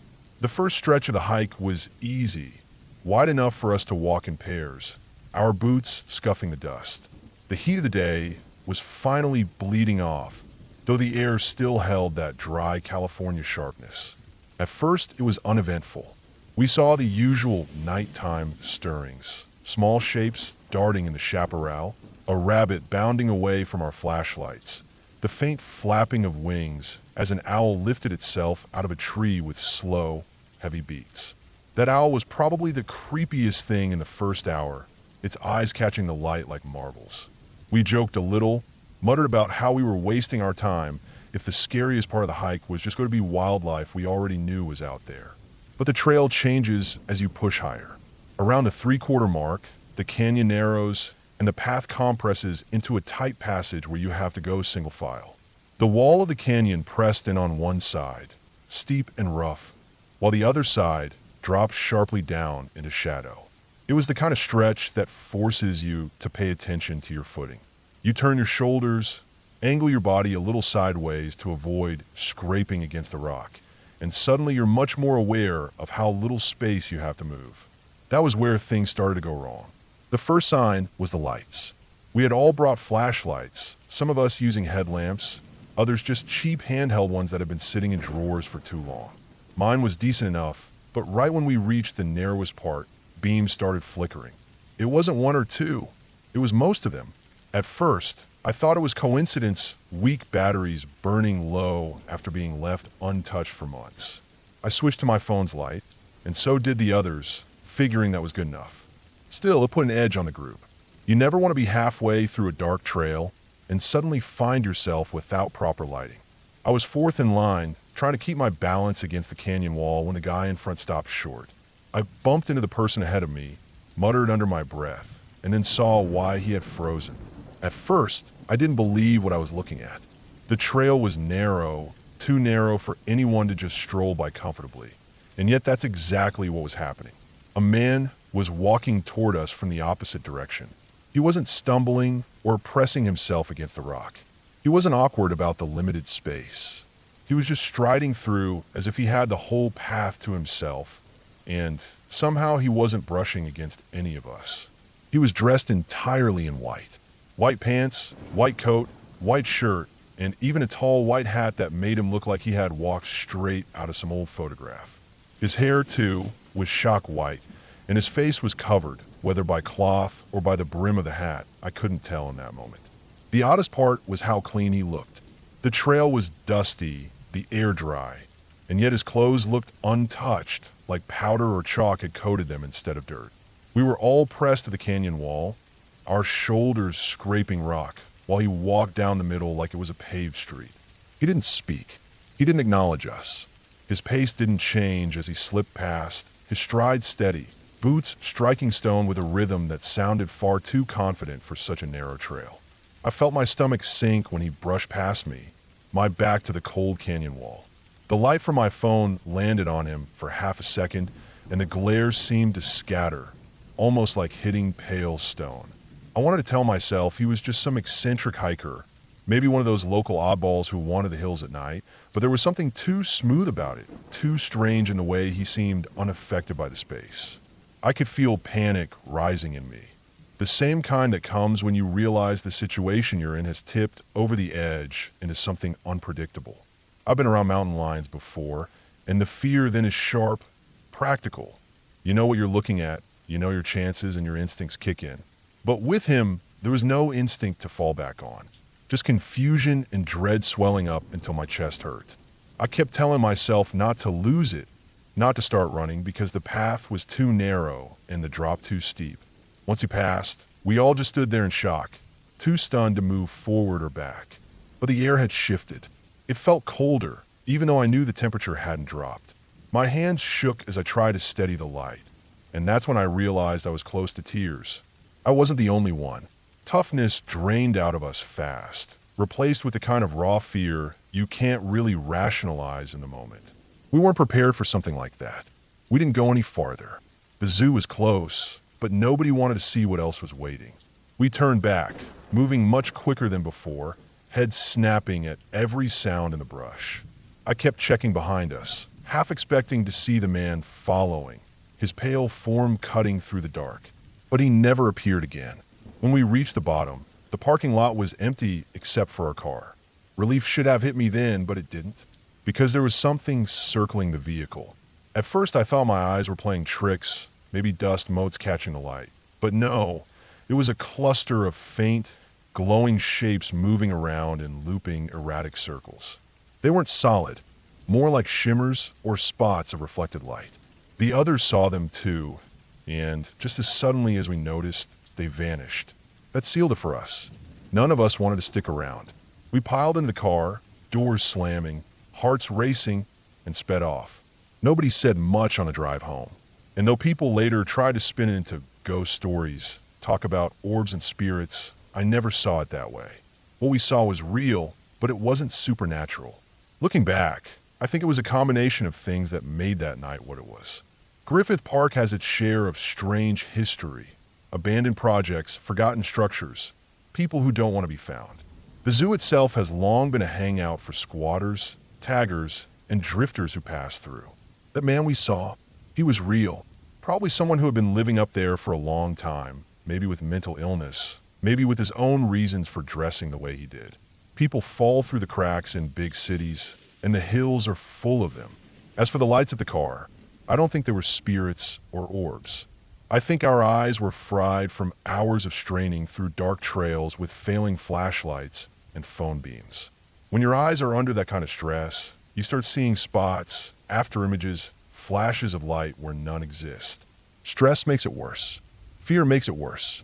By the time we got back, we were primed to interpret anything as threatening. The truth doesn't make it less terrifying, though. That man didn't belong on that trail in the middle of the night. He didn't belong brushing past us like he couldn't even feel us there. Maybe he was high. Maybe he was hiding from something or someone. Maybe he had been living in those ruins for years and no longer cared about how strange he looked to outsiders. Whatever his story was, he was real flesh and blood, and that made it worse than anything paranormal could have. Because if someone like that can be out there, slipping silently along trails, showing up where you least expect, then the next time you're out in the hills, you can't just think about animals and cliffs. You have to think about people too. I've worked plenty of long nights since then, but that hike taught me something I'll never forget. It's not the darkness or the wildlife that you should fear the most when you go deep into the parks at night. It's the people you don't expect, the ones who show up out of nowhere, moving through the same shadows you thought were empty. And when you cross paths with them, you don't get a second chance to prepare. You just have.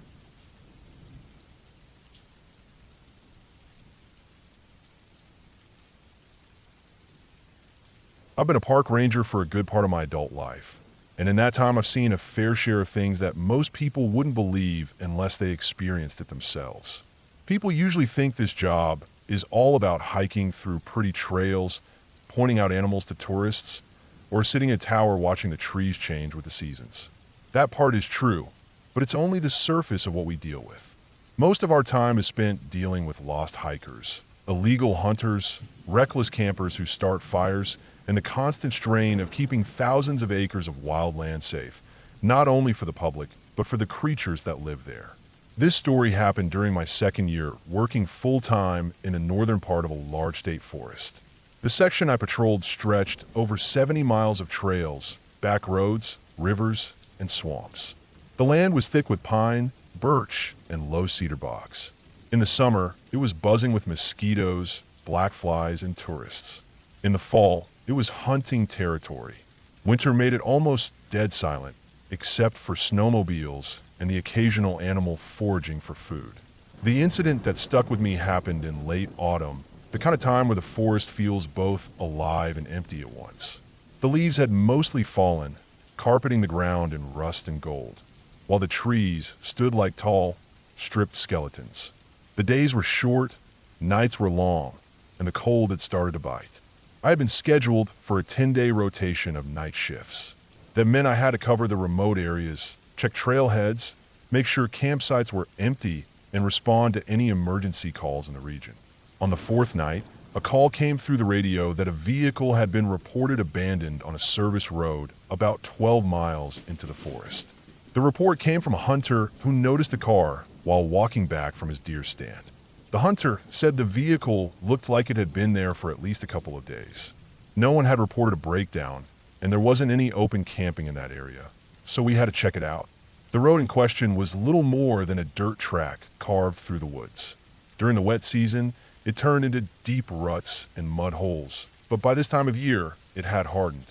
It was late evening when I drove my truck down it, the headlights bouncing off trunks of trees, shadows jerking side to side like they were alive. The air inside the cab was warm from the heater, but every time I cracked the window, the sharp cold rushed in and carried with it the damp smell of rotting leaves and wet earth. About 8 miles down, I saw the shine of metal in my headlights. A sedan sat half-slid into a ditch, nose angled down like the driver had tried to turn around and failed. I parked behind it, flipped on my spotlight, and took a good look. It was an older model, rust creeping up from the wheel wells, plates from out of state. There were no signs of recent tire tracks, except the ones leading into the ditch. No footprints in the dirt, no broken branches, nothing to indicate anyone had walked away. I approached the car slowly, shining my flashlight inside. The driver's side door was closed, locked, and the windows were up. The passenger side was the same. The back seat held a pile of fast food wrappers, a couple of empty water bottles, and a jacket balled up in one corner. On the front seat was a folded paper map, the kind gas stations used to give out before phones replaced them. I circled the vehicle. The trunk was shut, no damage to the outside, no broken glass. I ran the plates through dispatch, and after a minute, they came back registered to a man in his mid-30s from 3 states away. No reports of the vehicle being stolen, no missing persons report filed under that name. Standard procedure meant I had to tag the car, leave a notice, and arrange for a tow if it wasn't moved within a certain time. But something about it bothered me. The map in the front seat was folded open to this very forest, with a circle drawn in pen around a spot about 10 miles northeast of where the car sat. That location wasn't near any trails, campgrounds, or hunting zones. Just deep woods. I stood there in the cold air, my breath fogging, thinking about how odd it was. Most abandoned cars had a story. Drunks ditching them, hunters leaving them for easier access, stolen vehicles. But this felt different. I placed a notice, marked the location on my log, and left. The next night, I came back. The car was still there, untouched. The forest was quiet, with a heavy stillness that made me uneasy. I walked about 50 yards into the woods in the direction of the circle marked on the map, just to see if there was any sign of camp or tracks.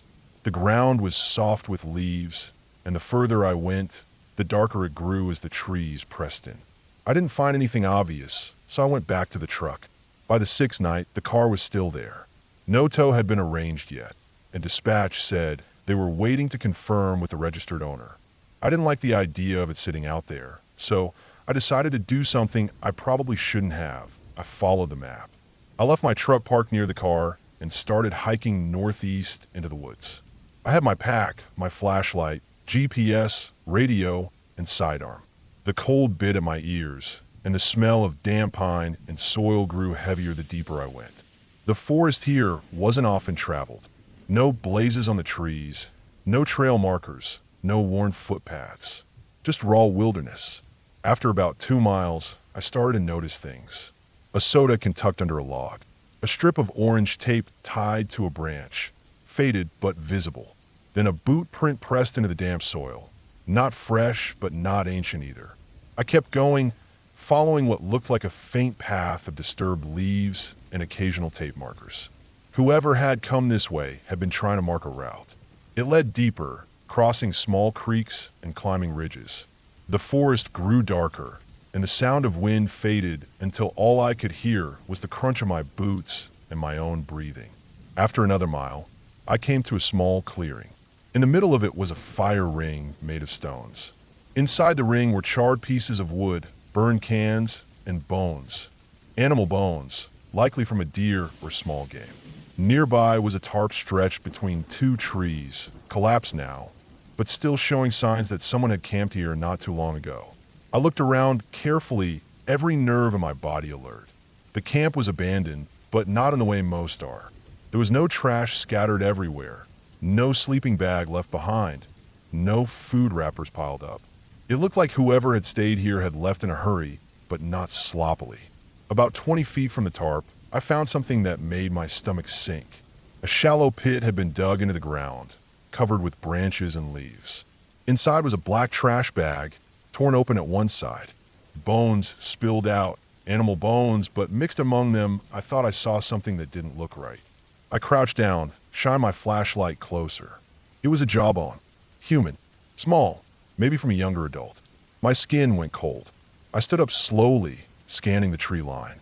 The forest around me felt heavier, like it was pressing in, watching. My training kicked in, and I marked the location on my GPS, took quick photos with my work-issued camera, and backed out the way I had come. Every step I took away from that clearing, I felt like I was being followed. The silence wasn't normal.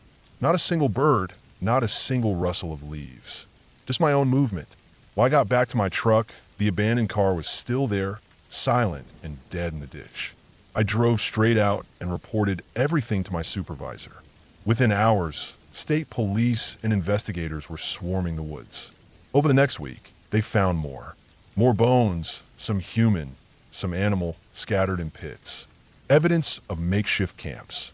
Rusted knives, saws, and other tools.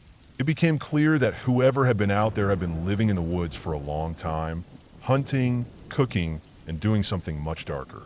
The car belonged to a man who had disappeared 6 months earlier on a cross-country trip.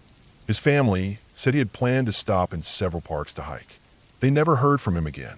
DNA testing confirmed that some of the bones found belonged to him. The rest belonged to at least 2 other people, never identified. They never caught whoever was responsible. Search teams combed miles of forest, but all they found were more camps, more signs of someone who knew how to vanish into the wilderness. It was as if the forest itself had swallowed the person whole.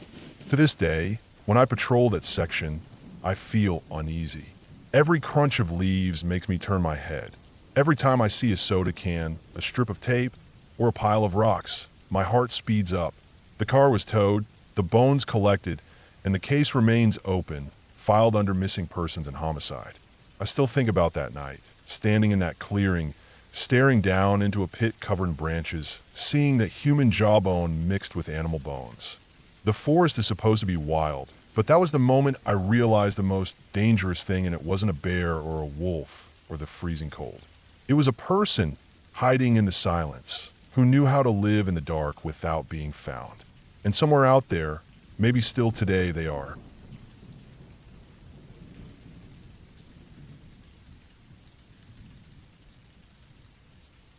I've worked as a park ranger for more than a decade now, and in that time I've seen my share of strange things. Most of it is what you'd expect when you work in isolated country. People getting lost, people ignoring trail rules, the occasional animal that pushes too close to campsites. But one stretch of time in particular still sits in my mind heavier than the rest. It wasn't some ghost story or campfire tale. It was something real, something grounded in the kind of danger that happens when the wrong people cross paths with a place where help is far away. The area I was stationed in was a large state forest, thousands of acres of thick pines, marshlands, and old logging roads that barely showed up on maps anymore. The trails stretched for miles and could take you out to points where you wouldn't see another soul for days. That was part of its charm to visitors, but for me, it meant long patrols and constant watch over terrain that could hide a lot more than wildlife. It was early fall when it happened. The leaves were starting to shift into that red-orange mix, and the days carried that crisp air that let you know summer was gone for good. I was working a stretch that cut through an older section of the forest. The trail itself was fine enough, clear, well-marked, and winding along a creek, but the further out you went, the fewer hikers you'd run into. Most people turned back after a few miles. Beyond that, you were in real backcountry, with only the old logging roads branching out like veins through the woods. That morning I'd started early, checking campsites, logging maintenance needs, and making notes about fallen trees. I hiked deeper than usual because I've been assigned to do a full loop check. Around mid-afternoon, the trail was silent except for the crunch of my boots and the occasional snap of a squirrel darting off through leaves. It was peaceful in that way that only deep woods can be, where every sound carries and every silence feels heavier. As I push further, I notice something that gave me pause. About 30 feet off the trail, near a cluster of birch trees, the underbrush looked disturbed. At first I thought it was just deer moving through, but when I looked closer, I could see that the brush had been pressed down in a wide path, almost like someone had dragged something heavy through. I stepped closer, crouched down, and could see the clear drag marks in the dirt. They weren't fresh, maybe a day or two old, but still sharp enough to tell me it wasn't just animals. I followed them a short distance, and they led further off trail, cutting across an old game path and deeper into the trees. Normally I would have logged it and moved on, chalking it up to hunters dragging a deer illegally. But something about the path kept me moving. It wasn't straight, it curved, stopped, and picked back up like whatever had been dragged was heavy enough to need brakes. After maybe 10 minutes of following the marks, I came to a clearing I didn't even know existed. It was small, maybe 40 feet across, surrounded by thick brush. In the middle of it sat a rusted-out pickup truck, old, from the 70s or 80s, with no plates and half-flat tires. It looked like it had been sitting there for years, swallowed up by the forest. What caught me off guard was that it wasn't empty. Someone had clearly been using it. There were empty food cans stacked near the driver's side door. A small fire ring made of stones sat a few feet away, still holding ash that wasn't more than a few days old. And inside the bed of the truck was a roll of blue tarp, some rope, and what looked like an old duffel bag. The place had that feeling, the one that makes the back of your neck tense. Like you've just stepped into somewhere you're not supposed to be. I stood there for a long while, just listening. The woods were quiet, but not in that natural way. It was that type of silence that felt intentional, like everything was holding its breath. I took photos for documentation, marked the coordinates, and backed out the way I came. I told myself I'd file it when I got back to the station. But as I walked the trail out, I couldn't shake the unease. This wasn't just some hunter's camp. The truck had been there for years, yes, but the food, the ash, the gear, someone was using that site recently. Someone who didn't want to be found. That night, I logged it officially, flagged it for follow-up, and expected that maybe a week later law enforcement or another ranger would check it out. But the next morning I got a call from my supervisor. A hiker had reported hearing strange noises in that same section of forest. Metal clanging like tools or something heavy being moved. He had cut his trip short and reported it at the ranger station. My supervisor told me to head back out, see if I could figure out what was going on. So I did. I hiked the same trail, same crunch of boots, same silence pressing in. The marks from the drag were still there, though older now, but when I got near the clearing, I stopped cold. Smoke. Thin, rising smoke curling just above the treetops. Not a wildfire, not thick enough for that. It was a small fire, man-made, coming from the direction of the truck. I crept closer, careful not to snap branches. As I neared the clearing, I could hear faint movement. Metal clinks, the scrape of something on the truck bed. I stopped about 20 yards out, crouched low behind a downed tree, and looked. There was a man there. He looked rough, clothes dirty and torn, beard unkempt, hair matted. He was thin but wiry, the type of build that came from hard living, not gyms. He moved around the truck bed, pulling things out of the duffel bag. I couldn't see everything, but I caught glimpses, plastic sheeting, more rope, some kind of tool that glinted in the sun. He worked with a quick, nervous energy, glancing toward the tree lean often, like he was making sure no one was watching. My training told me to back out, call it in, wait for backup. But part of me needed to see more to understand what I was dealing with. So I stayed hidden, heart pounding in my ears. Then he pulled something from the brush that made my stomach drop. It was a large black trash bag. Heavy. He dragged it toward the truck with effort, grunting as he heaved it up into the bed. The way it sagged, the way it thudded against the metal. It wasn't full of cans or gear. It was heavier, different. I backed away then, slow and careful, every step measured so the leaves wouldn't give me away. Once I was far enough, I moved quicker, putting distance between me and that clearing until I was back on the trail. From there, I radioed it in, gave a location, and was told to hold position until law enforcement could arrive. But out there, holding position meant being alone in the woods, knowing that 20 minutes away a man was moving heavy black bags into a truck bed. My mind ran through every possibility, and none of them were good. It took almost 2 hours for law enforcement to arrive. By the time we got back to the clearing, the man was gone. The truck was still there, still rusted, but the bed was empty. No bags, no rope, no tools. The fire ring was scattered, ash smeared into the dirt like someone had stomped it out in a hurry. We searched the area for hours. Dogs were brought in, trails followed, but it was like he'd vanished into the trees. The only trace left was the faint smell of burned plastic near the fire ring and the impression in the dirt where the bags had sat. In the weeks that followed, reports trickled in. Hikers hearing movement off trail at night. Strange campsites found abandoned with canned food and rope. A hunter swore he saw someone watching him from a ridge, only to vanish when approached. But no one ever caught him. The truck was eventually hauled out, examined, and written off as abandoned. Officially, nothing tied it to anything criminal. But I know what I saw. I know the weight of those bags, the way he moved them, the urgency in how he cleared that camp. What stays with me most is the knowledge that out in those thousands of acres, with countless places to hide, there was someone living among the trees who didn't want to be found. Someone who had set up deep enough, smart enough, to avoid everyone for who knows how long. And someone who, in that brief window of time, I had stumbled across by accident. Even now, when I hike that stretch, I can feel it. The woods look the same, quiet, endless, calm.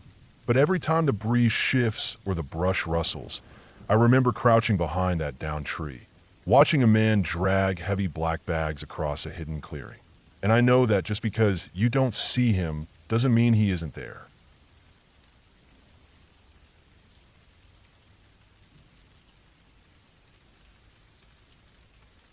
I worked as a park ranger for years, and out of all the shifts and all the nights I spent out in the woods, there's one stretch of time I can still recall in painful detail. It happened during the early spring in a large state forest in the upper Midwest, where the snow melts away into soggy earth, and the rivers run high with ice-cold runoff. I had been stationed there for about 6 years, which is long enough to stop noticing the usual troubles. Lost hikers, stranded hunters, car accidents on the dirt roads, even the occasional body pulled from the river after someone misjudged the current. You get used to it, in a way. You build routines, you grown them. But every now and then something happens that rips the numbness away. That spring I was assigned to patrol an area that stretched for miles along the western edge of the forest.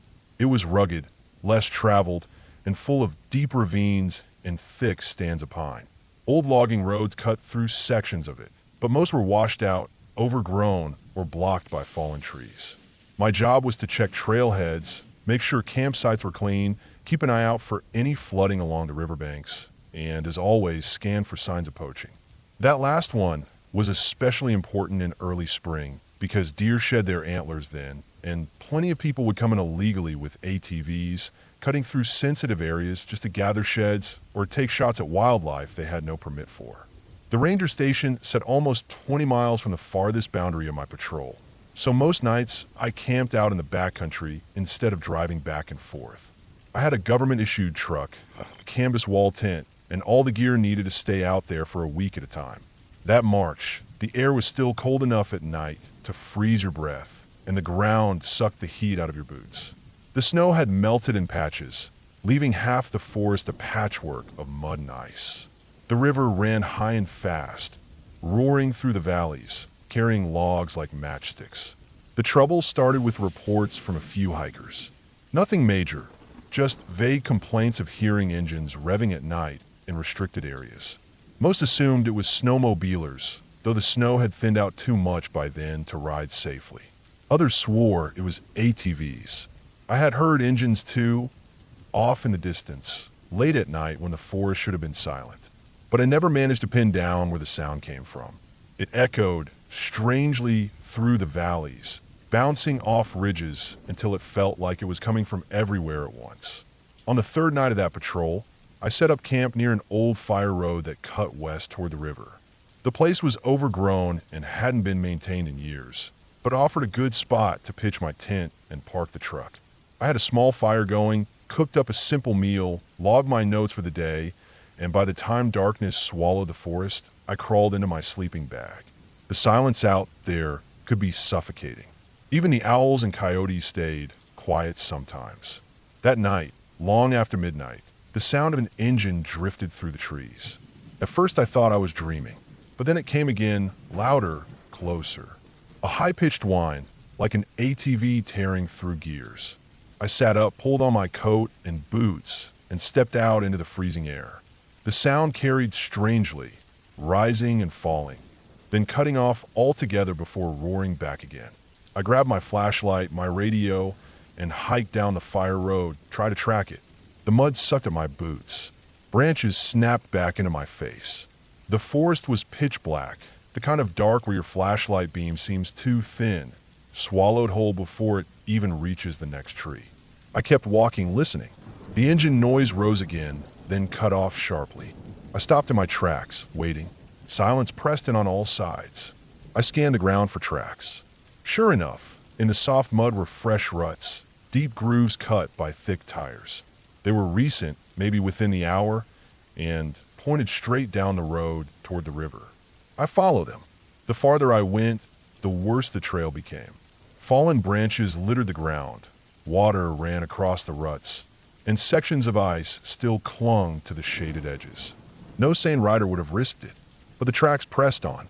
Eventually, the road narrowed into nothing but a washed-out rut, yet the tire marks forced their way through the muck, like someone had rammed an ATV where it didn't belong. When I finally reached the river, the noise returned. This time it wasn't distant. It was sharp and sudden, the roar of an engine right on top of me. My heart jumped.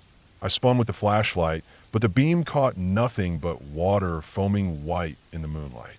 The sound seemed to come from across the river, then it cut off again. The silence after it was worse than the noise itself. I stood there shivering, staring across at the dark tree line, wondering how anyone had managed to get through. The river was wide and deep, too violent to cross. No bridge stood within miles. Whoever it was had either found a way I didn't know about or was running circles around me, slipping in and out without being seen. I radioed the situation back to the station, logged my location, and hiked back to camp. I hardly slept the rest of the night, ears straining for the sound of engines. The next day, I followed up, sweeping the fire roads in daylight. The tire tracks were clearer then. They were wide, heavy-duty, and fresh, leading deeper into the restricted zones. I followed them as far as I could, but they always ended in mud or vanished at the edge of the river like someone had driven straight in and disappeared. I checked the opposite banks for any sign of crossing, but found nothing. That night, the engines came again. Louder, closer. They didn't fade in and out like before. They screamed through the forest, circling me, hammering in my ears until it felt like they were right outside the tent. I unzipped the flap, shined my light in every direction, but the darkness swallowed everything. The noise cut, then fired back up again in a different spot. My pulse pounded so hard I felt sick. Morning light brought no answers, just more tracks in the mud, weaving through places no vehicle should have reached. I followed one set until I came across something that made my skin crawl. At the base of a ridge, the tracks led straight into a narrow gap between trees, far too tight for an ATV. And yet, the grooves pressed through. Branches were snapped off at shoulder height, bark rubbed raw where something had forced its way through. On the other side of that gap, the tracks simply ended. Clean mud, no exit, as if the machine had vanished right there. I crouched down, scanning the ground over and over, but the evidence didn't change. Fresh tire marks let in. Nothing let out. That night was the worst. I decided to move camp, thinking maybe I was too close to whatever route these riders were using. I drove a few miles east, set up near a ridge, and built a fire. Darkness came quick. The cold pressed down.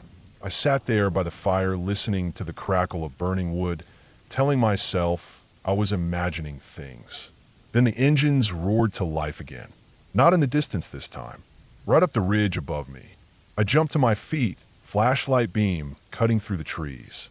The sound tore down the slope, right toward camp. My chest locked tight. The fire popped, shadows jumped, and then the noise passed through the clearing, loud, deafening, and vanished into the trees beyond. But nothing had moved. No machine, no headlights, no spray of mud. Just the sound, tearing through the air like a storm, gone before I could even breathe. I stayed awake until dawn, sitting with my back to the fire, gripping the flashlight until my hand ached. By the fifth day, I'd had enough. I hiked out, drove back to the station, and turned in my notes. When I told the supervisor what had been happening, he frowned, then admitted others had filed similar reports over the years. Engine noises, tracks that led nowhere. Campers who swore machines had circled their tents at night, but left no trace in the morning. Search teams had been sent out a dozen times, but never found a single rider. What shook me most wasn't that it was unsolved. It was that the supervisors didn't seem surprised, like they had already written it off as one of those mysteries the forest held on to. I pressed him for more, but he just shrugged, said to keep logging it if it happened again. That was the last season I patrolled that section alone. I finished my assignment, but I never went back without another ranger at my side. Even then, the engines would sometimes come alive at night, echoing through the valleys, circling the camps. But never once did we see lights. Never once did we catch a rider. Years later, I still think about it. The mud tracks that led into the trees and stopped dead. The roar that rattled my chest, even when nothing moved in front of me. The way the forest swallowed the evidence by morning. People think the woods are quiet, but they're not. They carry sound in ways that twist and bend it until you can't tell where it's coming from. You hear voices, footsteps, engines. You tell yourself it's tricks of distance, tricks of water and wind.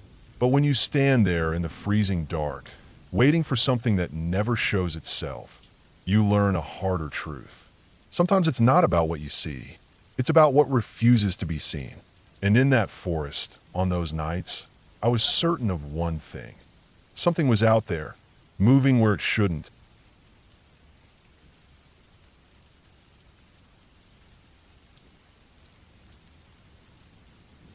I started working as a park ranger when I was 26 years old, and I thought I'd seen my fair share of things in the woods.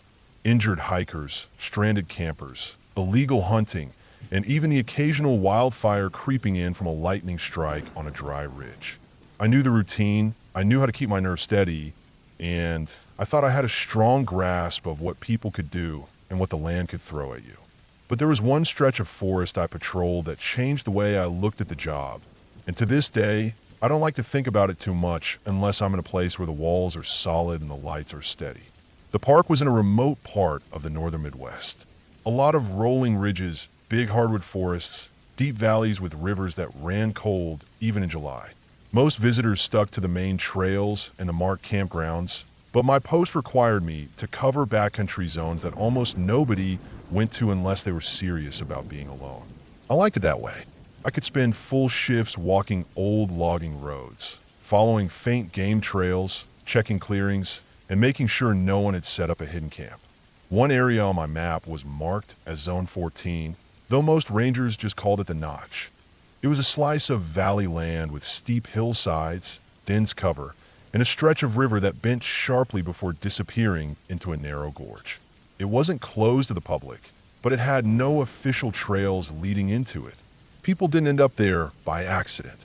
If you went into the Notch, you went because you meant to, and most visitors avoided it because it was just plain hard to move through.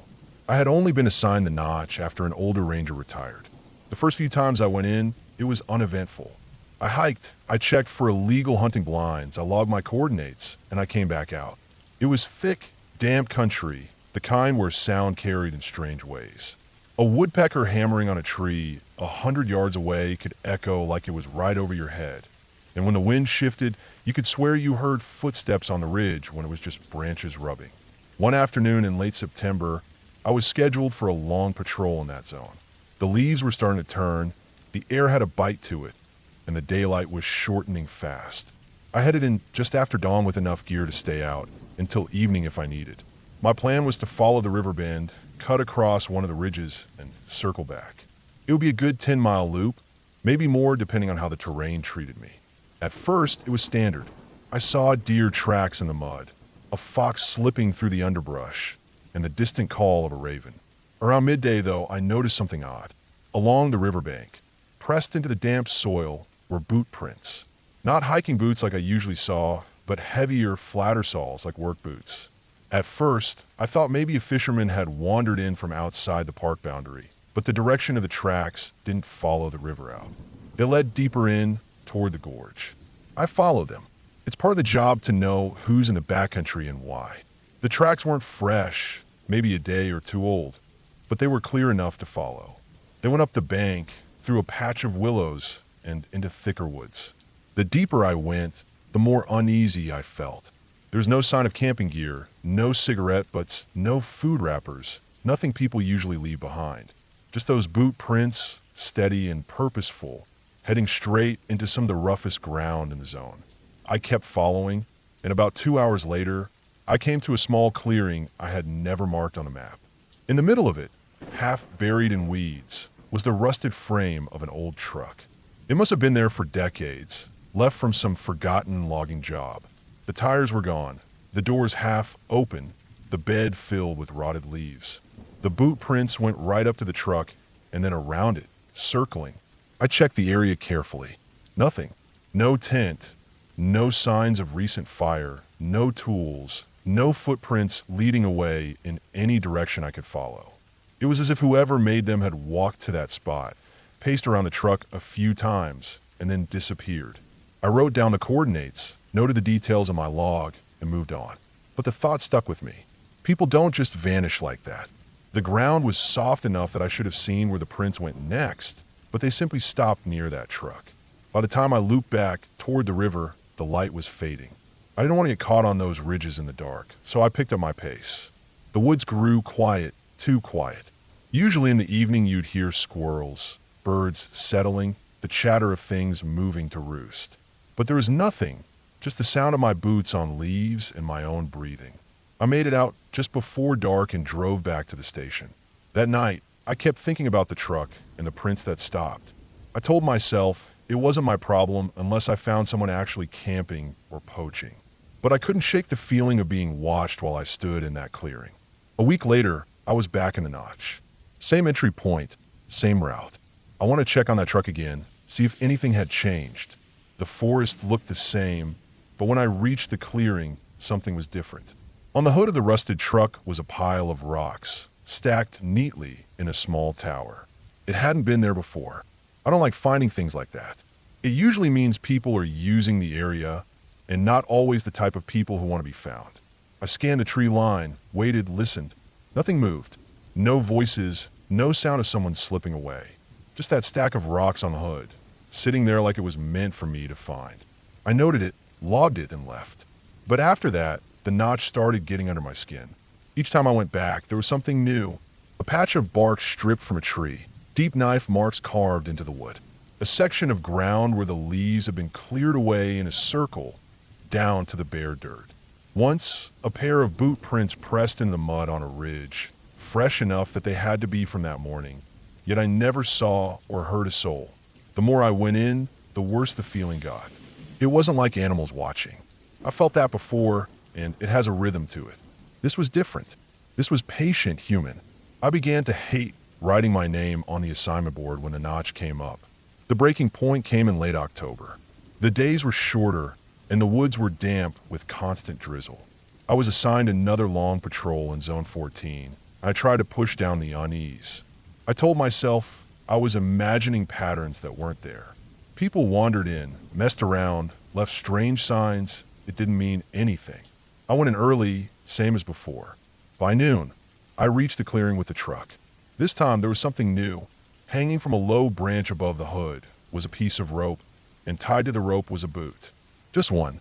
Old, cracked leather, but still intact enough to see it was the same tread pattern I'd been following weeks before. I stood there for a long time, staring at it. The rope swayed slightly in the breeze, creaking against the branch. Whoever had been moving around out here wasn't just wandering. They were leaving things, deliberate things, and they wanted them to be seen. That was enough. I marked it, photographed it with the little camera we carried, and I got out. When I reported it, my supervisor just nodded, said people did strange things, and told me to keep an eye on it. But I could tell by the way he looked at me that he didn't want to go in there himself. I still had to patrol the notch after that, but I never went alone again. I always found an excuse to pair up with another ranger, even if it meant shifting schedules. Strangely, whenever I had someone else with me, nothing new appeared. No stacks of rocks, no fresh carvings, no boots hanging from ropes. It was only when I was alone that the sign showed up. Years later, I still think about it. I never saw the person who left those prints or stacked those rocks or hung that boot. I don't know if it was one man, a group, or someone living out there in the hills trying to keep people away. But I do know this. Someone was watching me every time I went into that valley. They knew my routes. They knew I'd find what they left, and they wanted me to know I wasn't welcome. The notch is still on the map, still technically open, but I don't volunteer for it anymore. And when new rangers ask why, I just tell them it's rough ground. That's the truth in its own way. What I don't tell them is that there are places in the woods where the trees seem to lean closer, the silence holds tighter, and the feeling of eyes on your back never goes away. That old truck is still out there, rusting in the clearing. Maybe the rope rotted off, maybe the rocks tumbled down, but I'll never be the one to check again.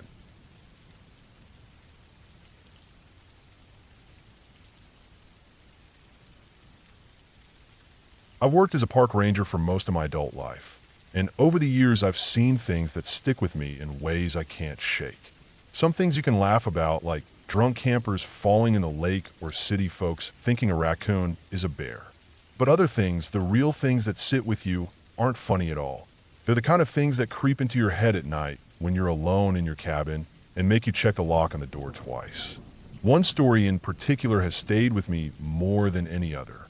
It happened years ago when I was stationed at a park in the upper Midwest. I won't say the name, but it was one of those big state parks that stretch out for miles, with thick woods, long stretches of river, and valleys so deep that even radio signals struggled to reach down into them. It was a wild place, the kind of land where you could disappear for days without a trace if you weren't careful. I had been working there for about 4 years at the time, and I knew the trails, the campsites, and the backcountry patrol routes by heart. Most of my shifts were routine. Checking on campers, clearing brush from trails, making sure fire pits were safe, and occasionally dealing with folks who thought rules didn't apply to them. But every once in a while, something unusual would come up, a missing hiker, a storm knocking down trees across the road, or someone getting lost after dark. Those things were part of the job, but nothing had prepared me for what I stumbled into that spring. It started on a Tuesday afternoon. The weather had just begun to warm up after a long winter, and more people were starting to come into the park. I was assigned to patrol one of the less traveled areas, a stretch of forest near the river that had a few primitive campsites. These sites weren't the kind you drove to. You had to hike in at least 2 miles to reach them. Not many people used them, which made them a little easier for things to go unnoticed. When I checked the sign-in sheet of the ranger station that morning, I saw that a solo camper had gone out to one of those sites 2 nights earlier. He was due out that morning, but hadn't signed back in. That wasn't necessarily a problem. People lost track of time or stayed longer than planned all the time. But we always checked just to be safe. I hiked out to the site in the late afternoon. The trail was quiet, just the sounds of the river rushing nearby and the occasional rustle of birds moving through the undergrowth. It was the kind of silence that makes you hyper-aware of your own footsteps and breathing.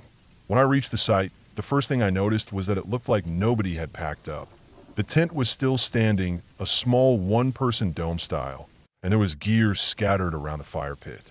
A sleeping bag was half pulled out, and a metal cup sat on a rock, as if someone had just set it down. But the fire pit was cold, and the ground around it was damp from a morning dew, which told me it hadn't been used recently. That gave me a bad feeling. Usually if someone stayed longer, they'd still be around, or at least you'd see signs of a fresh fire or recent activity. Here, it looked frozen in time. I called in the situation on my radio, letting the main station know I had a camper overdue and that I was going to check the area. Then I started looking closer. I walked down to the river, thinking maybe he had gone to fill water bottles or do some fishing, but the shoreline was empty. The mud there had tracks, boot prints, leading both ways. That wasn't unusual, but what caught my attention was how deep some of the prints were. They looked like someone had been running or carrying something heavy. I followed them upriver for a while. The prints weaved in and out, close to the water at times, and then back up toward the tree line. The further I went, the more the woods seemed to close in around me. The branches overhead blocked out most of the late sun, and the ground was soft with last year's leaves. I kept thinking I'd hear something, a bird, a squirrel, maybe even a person, but it was dead quiet. After about 20 minutes, I came across something I'll never forget. Caught in a thicket of brush was a torn piece of fabric. It looked like part of a jacket sleeve, dark green with a bit of stitching on the edge. I pulled it free and felt my stomach knot up. It wasn't weathered or dirty like it had been there long. It was fresh. I kept moving upriver, now more alert than ever. The tracks grew harder to follow on the rocky ground, but every so often I'd see one pressed deep into the soil. Then I found a second piece of fabric, this time near the base of a tree. It was smaller, like it had been ripped clean off. That was when I radioed back to base again and let them know I needed backup. Protocol said I shouldn't go too far alone in a situation like that, but I was already in deep and didn't want to turn back. I pressed on, keeping one hand on my sidearm and scanning every shadow. The river curved into a narrow gorge up ahead, with steep sides rising up and thick pines leaning over the top.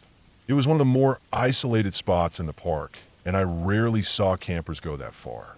As I entered the gorge, the air grew cooler, and the sound of the water echoed off the walls.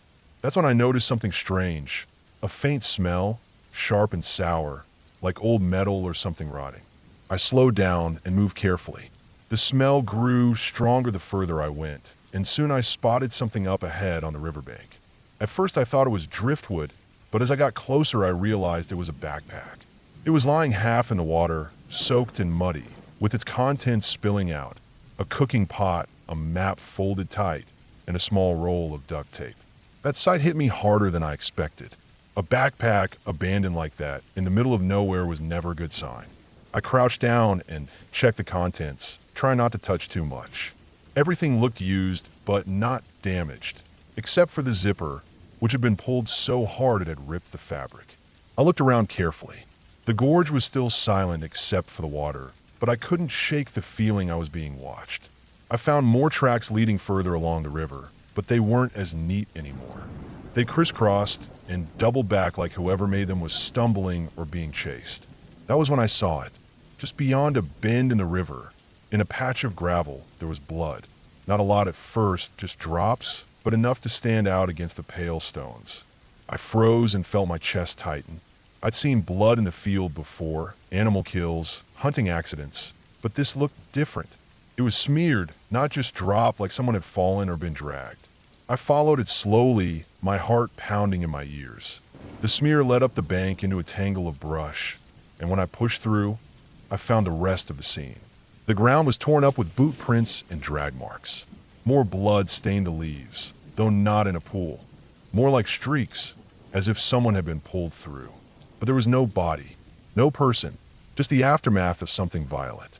I stopped there and forced myself to think. Everything in me wanted to keep searching, but protocol said I had to wait for backup. I radioed in again, gave my location, and requested immediate assistance. Then I stood there, alone in that gorge, every sense straining for the sound of movement. Minutes passed like hours. At one point I thought I heard something splash in the river, but when I looked, nothing was there. The smell in the air grew stronger, and I realized it wasn't just rot, it was iron, the sharp tang of blood. Finally, after what felt like forever, I heard voices crackle over the radio. Another ranger team was making their way toward me. When they arrived, we secured the area and called in law enforcement. The search went on into the night, with dogs and spotlights combing the gorge, but no body was ever found. Only the scattered remains of gear, torn clothing, and more blood further upstream. The man who had signed into the campsite was officially listed as missing. His family was notified, and for weeks the park was crawling with investigators, search teams, and volunteers. They covered miles of terrain, but he was never recovered. Not a single trace beyond what I had stumbled onto. The official report left things open-ended. An accident, maybe, or an encounter with another person. But deep down, standing in that gorge with the smell of iron thick in the air, I knew it wasn't a simple accident. Something had happened out there, something violent and deliberate, and the woods had swallowed the rest. I stayed on the job, but I never looked at those backcountry sites the same way again. Every time I hiked past the river, I thought about those torn scraps of fabric and that abandoned backpack.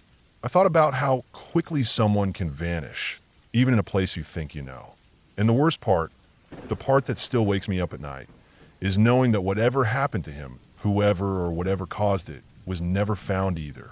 Because in land that big, with valleys that deep and forests that thick, some things are never meant to be found.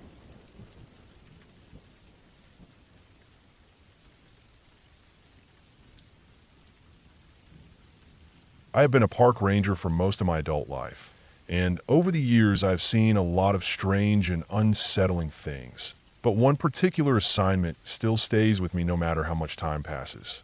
It was not a story with ghosts or strange creatures, and it did not end with anything that could not be explained by human hands. But that was what made it even worse. The fear did not come from things we tell kids around campfires. It came from the knowledge of what real people are capable of when no one is looking. I had been stationed at a large state forest in the upper Midwest, a mix of hardwoods, pine stands, bogs, and long ridges. The place stretched for miles, with some areas so far out that you could walk a whole day without hitting a road or even a trail marker. Most of my work involved clearing paths, doing fire watch patrols, checking on campers, and occasionally handling search and rescue when someone got themselves lost. It was steady work, and I liked the solitude, but solitude cuts both ways. You learn to live with silence, but you also realize that silence can hide things you would rather not know. It was early fall when I was asked to check an old service road that cut deep into one of the least used areas of the park. The road had once been maintained back when logging operations were still allowed in the 70s. But now, it was just a grown-over track we kept on the books for emergency vehicle access. There had been reports of illegal hunting, so the supervisor wanted me to patrol more often. My assignment was simple. Hike in, check the area for camps, document any signs of poaching, and report back. The first couple of patrols were normal. I would walk in for miles, see some deer, hear coyotes at night, and find nothing more than beer cans or old fire rings. But on the third time, things began to change. I found fresh boot prints in the mud. They were large, probably men's boots, and the stride looked hurried. I also found shell casings, not old and green with corrosion, but bright brass that looked like they had been fired within the week. I noted them, took photos, and kept walking. The woods were still that day, and the air had that sharp smell of fallen leaves starting to rot. I pushed it out of my mind, but I knew I was not alone out there. A week later, I went back, this time planning to push farther. The service road dipped down into a hollow where a stream cut through.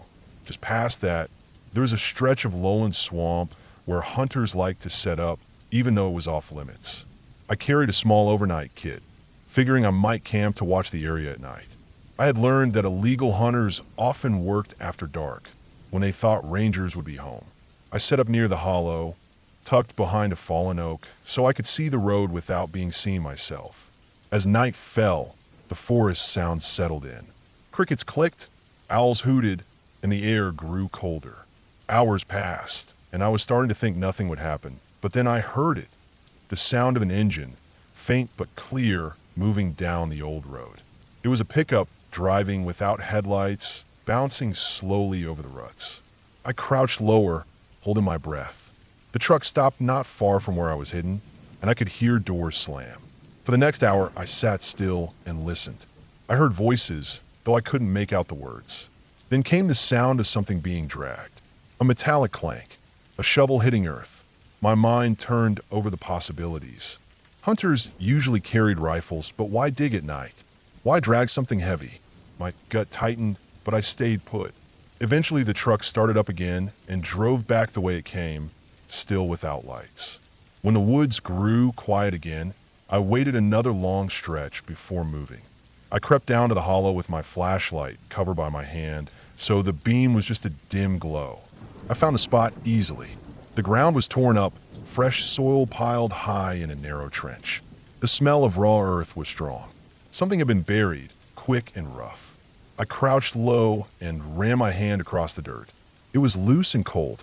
I pulled out my small trowel and dug, just enough to see white plastic. A heavy black trash bag. I stopped there. Whatever was inside, it was not my job to open alone in the middle of the night with no backup. I covered it again, marked the tree discreetly, and backed out. My hike back was long and tense. Every snap of a twig behind me made me whip around. I kept feeling like I was being watched, though the forest stayed empty. By the time I got to my truck, my shirt was damp with sweat despite the cold. The next morning, I filed a report with my supervisor. Law enforcement was called in, and they asked me to lead them back to the site. We drove in with 2 unmarked vehicles, then hiked the last stretch. The officers dug while I stood back, and soon the truth came out. The bag held animal remains. Several deer butchered illegally. Poachers have been hiding their kills out here to come back later, maybe to sell the meat or antlers. It should have ended there, but it didn't. The officers told me to keep checking the area while they tried to trace the truck. They suspected it was a local group who had been dodging fines for years. My patrols turned from casual walks into something sharper. I felt like I was being watched more than once, and I started noticing little things. A cigarette, but still smoldering near the trail. Fresh tire tracks that appeared overnight. One morning, I found a dead raccoon hanging from a branch by its back legs, gutted and left to rot. That wasn't hunting. That was a warning. I try not to take it personal, but fear has a way of sinking deep when you're alone miles from help. Every night, I camped out there. I slept light, my hand always near the radio and my knife. I started to dread the patrols, but duty pulled me back. The forest that had once been a place of quiet now felt heavy, like something was pressing down on me. Then came the worst night. I was on patrol near the swamp again, moving slow, when I noticed light flickering through the trees. It was a lantern glow, not a flashlight. I crept closer, careful to step only where the ground was soft. Through the brush I saw them. 3 men, all in camo, standing around a makeshift table. On it lay parts of deer, freshly cut. They were drinking, laughing, waving knives around. I knew I couldn't confront them alone. I pulled back, planning to radio for backup, but that's when I stepped on a branch. It snapped loud in the silence. The men froze, heads jerking up. I dropped low and crawled into the brush, heart hammering. A beam of light swung past as one of them grabbed a lantern. They shouted, moving toward where I had been. I crawled on my belly through mud and dead leaves, forcing myself not to breathe too loud. The lantern glow swept past again, closer this time. One of them fired a shot into the trees. Bark sprayed near my head. My ears rang, but I kept crawling, inch by inch, until the darkness swallowed me. It took me nearly an hour to circle back to the road, where I finally called in. Law enforcement came again, but by the time we returned, the site was abandoned. The table was gone, the remains taken, the fire doused. Only boot prints and tire ruts remained. After that night, things escalated. My truck tires were slashed one morning at the station lot. I started getting calls on the ranger office phone where no one spoke, just breathing. Once, someone left a bloody deer head on the hood of my truck. The message was clear: stay out. The state police finally stepped in, setting up surveillance and roadblocks. Over several weeks, they caught 2 of the men hauling illegal meat. The third slipped away, never caught. The case ended with fines and short jail time, but for me the damage had been done. I still worked the park, but the sense of peace I used to feel there never came back the same. Every time I walked that old service road, I remembered the sound of the shovel in the dirt, the lantern glow through the trees, the bullet tearing bark inches from my skull. It wasn't ghosts or monsters that scared me. It was men who knew the woods as well as I did. Men who had no regard for law, for life, or for anything but their own gain. The clear ending is this: the law caught some of them, but not all. The forest is still there, quiet and beautiful, but it holds the memory of those nights for me. I learned that the scariest things in the wild are not the animals or the shadows, but the people who choose to hide their worst actions where they think no one will ever find them.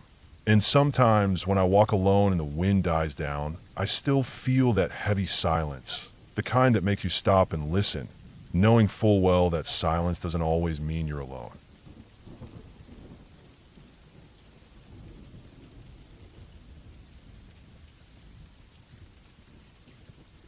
I never imagined how quiet the woods could get until I started working as a park ranger.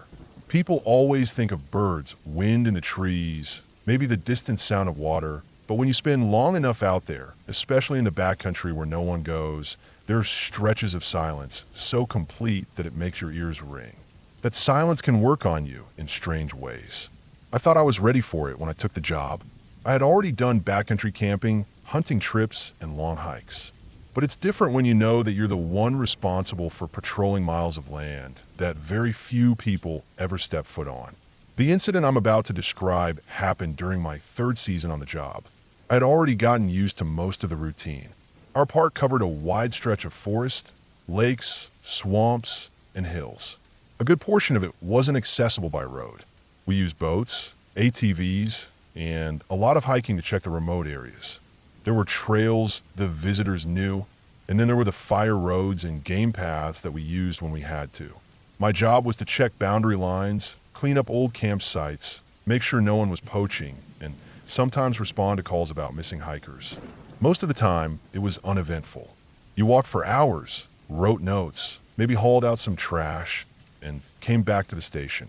The area that always felt different to me was a section of the park that bordered private land to the north.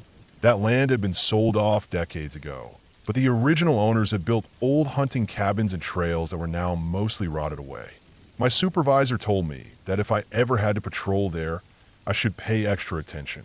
People still like to sneak across the boundary to hunt out of season or squat in the old cabins. That part of the forest had more blowdowns, more thick brush, and fewer clear paths, so it was easy for people to disappear in there. One early fall morning, I got an assignment to check that northern boundary. A fire watch tower had reported smoke the day before, but when the other ranger tried to find the source, he lost the trail of it in the shifting wind. My task was to make sure no one had set up an illegal campfire or would try to squat out there. I left just after dawn with a pack, enough food and water for a long day, and my GPS unit. The air was cold, the ground was damp, and the sky was gray in that heavy way it gets before a storm. I knew I'd have to move steady if I wanted to cover the ground before dark. I followed an old logging road that had nearly disappeared. Grass and saplings grew up through the middle, and in some places fallen trees forced me to climb or cut my way through. After about 2 hours, I left the road and started cutting cross-country toward where the smoke had been spotted. That's when I began noticing signs that someone had been out there recently. A boot print in the mud by a small creek. The edge of a branch that had been cut with a blade, not broken naturally. I marked each sign in my notebook and kept moving.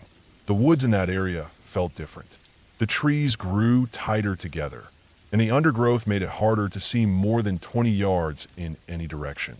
Every step sounded too loud, branches snapping, boots sinking into wet ground. I felt watched, even though I knew it was just my nerves. After another mile, I came across the first real sign of camp. There was a small clearing where someone had cut brush back. The ground was trampled, and there were pieces of charred wood arranged in what had been a fire pit. The ashes were cold, but when I kicked them, I saw gray mixed with black, not fully weathered, meaning the fire had been lit maybe 2 or 3 nights ago. Beside the fire pit, I found a crude lean-to made of branches and a torn tarp. It looked like someone had thrown it together in a hurry. Inside were some empty cans of food, a few water bottles, and a sleeping bag that smelled like mildew.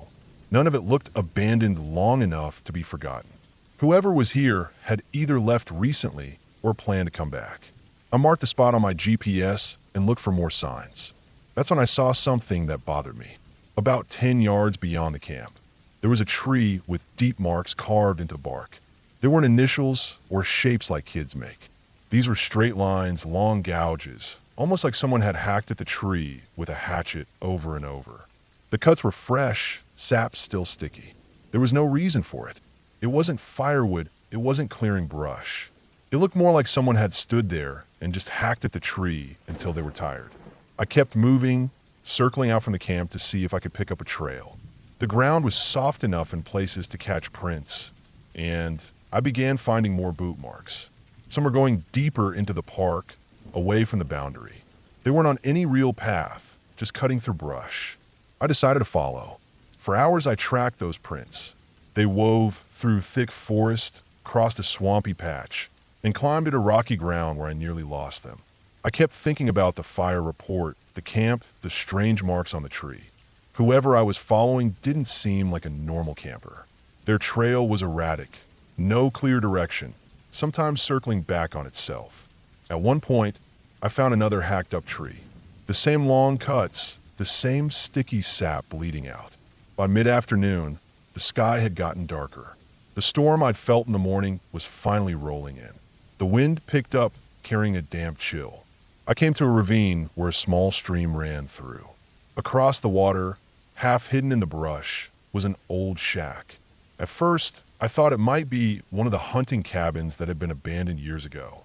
But as I got closer, I realized it was cruder, built from mismatched boards and sheets of metal.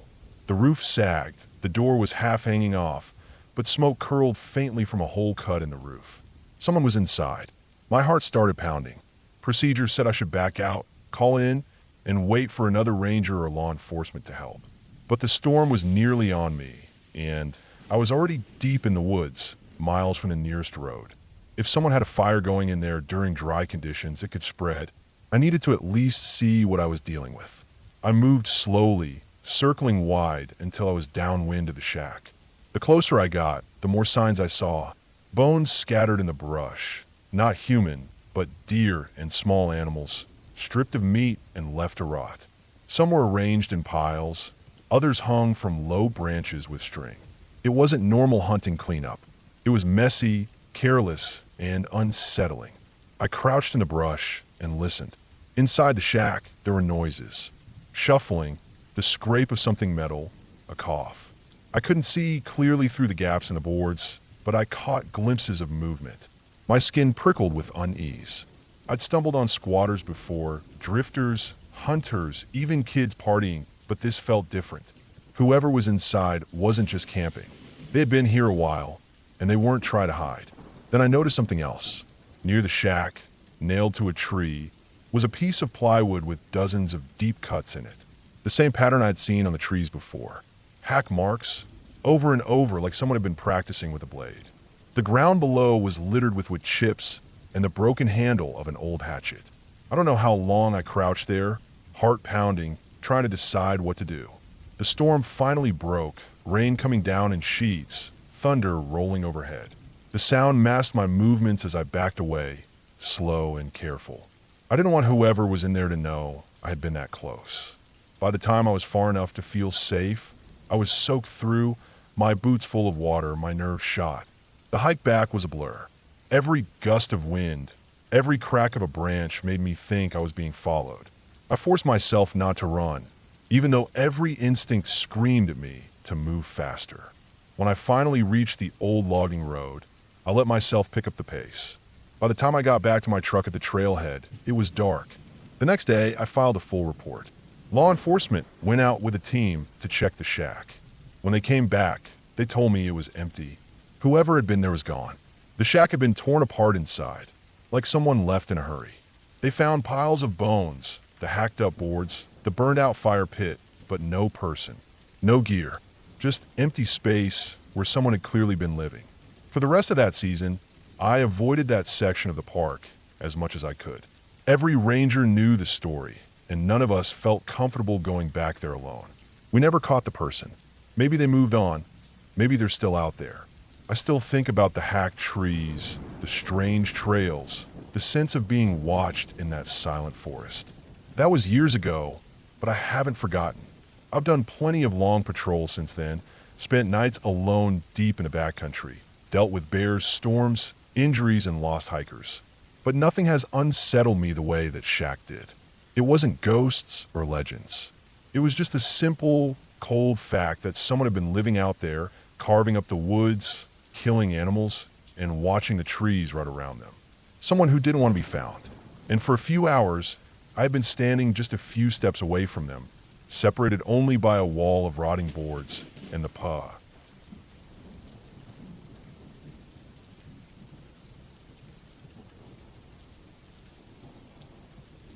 I became a park ranger because I loved the quiet of the woods, The long days where the only sounds were wind through trees and the crunch of my boots on dirt trails. I liked the idea of protecting land, watching over the animals, and helping people stay safe. But over the years, the job showed me a darker side of nature. Not in the sense of ghosts or monsters, but in the way real danger hides in places you least expect. The woods are beautiful, but they're also unforgiving. The scariest thing I ever went through happened during my third year working at a remote park in the Upper Peninsula of Michigan. The park stretched across tens of thousands of acres of forest, bogs, and hidden lakes, with trails that wound so deep you could walk for days without hitting a road. My outpost was on the quieter side of the park, away from the main visitor center. Fewer families came through. Mostly it was hunters, hardcore backpackers, and the occasional lost tourist who took a wrong turn. I had a small cabin near the ranger station, just big enough for a cot, a stove, and some storage. There wasn't much around me beside a radio tower, a gravel lot for service trucks, and a shed full of tools. I spent most of my shifts hiking trails, checking signs, making sure fire pits were safe, and looking out for poachers. Nights were long. Sometimes I'd patrol with a flashlight. Sometimes I'd sit on the porch of my cabin, listening to coyotes yip in the distance. It was early fall when this happened. The air had started to cool, and the leaves were changing fast. The park was nearly empty during weekdays, which usually made my work peaceful. But it also meant if something went wrong, I'd likely be the only one around to deal with it. That week, I've been tasked with surveying the northern boundary trails, places most visitors never saw. These trails cut through marshes and ridges, areas where cell phone service dropped to nothing. I carried a radio, but even that sometimes failed in the valleys. The plan was to spend 3 days hiking, camping overnight, and marking down damage signs or spots where trees had fallen across paths. On the first day, everything felt normal. The woods smelled like wet leaves and pine sap. I crossed a few creeks, saw a deer bolt across the trail, and checked an old wooden sign that was half rotten. I camped near a ridge where I could look out over miles of trees glowing red and orange in the sunset. That night, I cooked some beans on my camp stove, jotted notes in my logbook, and fell asleep to the sound of owls. The second day, though, I started noticing things that didn't sit right with me. I came across a small fire ring off the trail, still blackened with fresh ash. It wasn't unusual to see evidence of campers, but this one was strange. It wasn't in a cleared area, just built in the middle of a thicket where the brush was dry. Whoever made it hadn't bothered with rocks or a safe circle. The ground around it was scorched. I crouched down and touched the ash. It was damp from the morning dew, but not old. Maybe from the night before. A few hundred yards farther, I found food wrappers stuffed between logs. Not just one or two, but a whole pile of crumpled protein bar wrappers and a torn bag of jerky. Again, people leave trash, but this was different. It looked almost desperate, like someone had torn into food without caring where it landed. I logged the site and kept going. Around midday, I reached an old service trail that had grown over. We didn't encourage hikers out here, and I knew it wasn't on the maps given to the public. As I walked, I spotted something that made my stomach twist. On the side of a birch tree, someone had carved deep cuts into the bark. Not initials, not simple marks, but long vertical slashes in sets of 3, running several feet high. The wood around them was fresh, pale against the darker bark.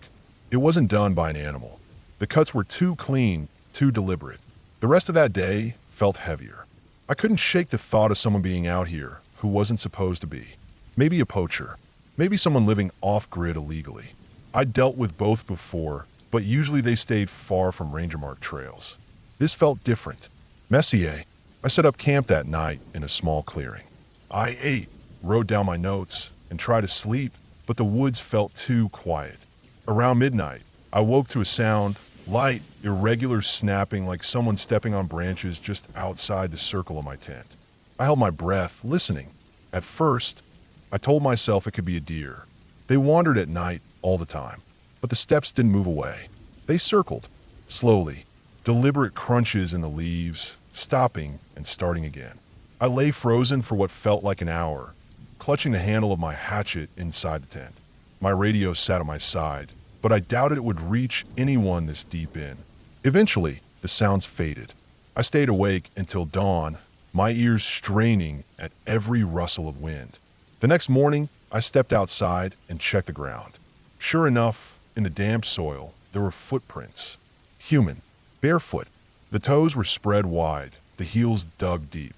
Whoever it was had walked in circles around my tent, close enough that if I had stepped outside, we would have been face to face.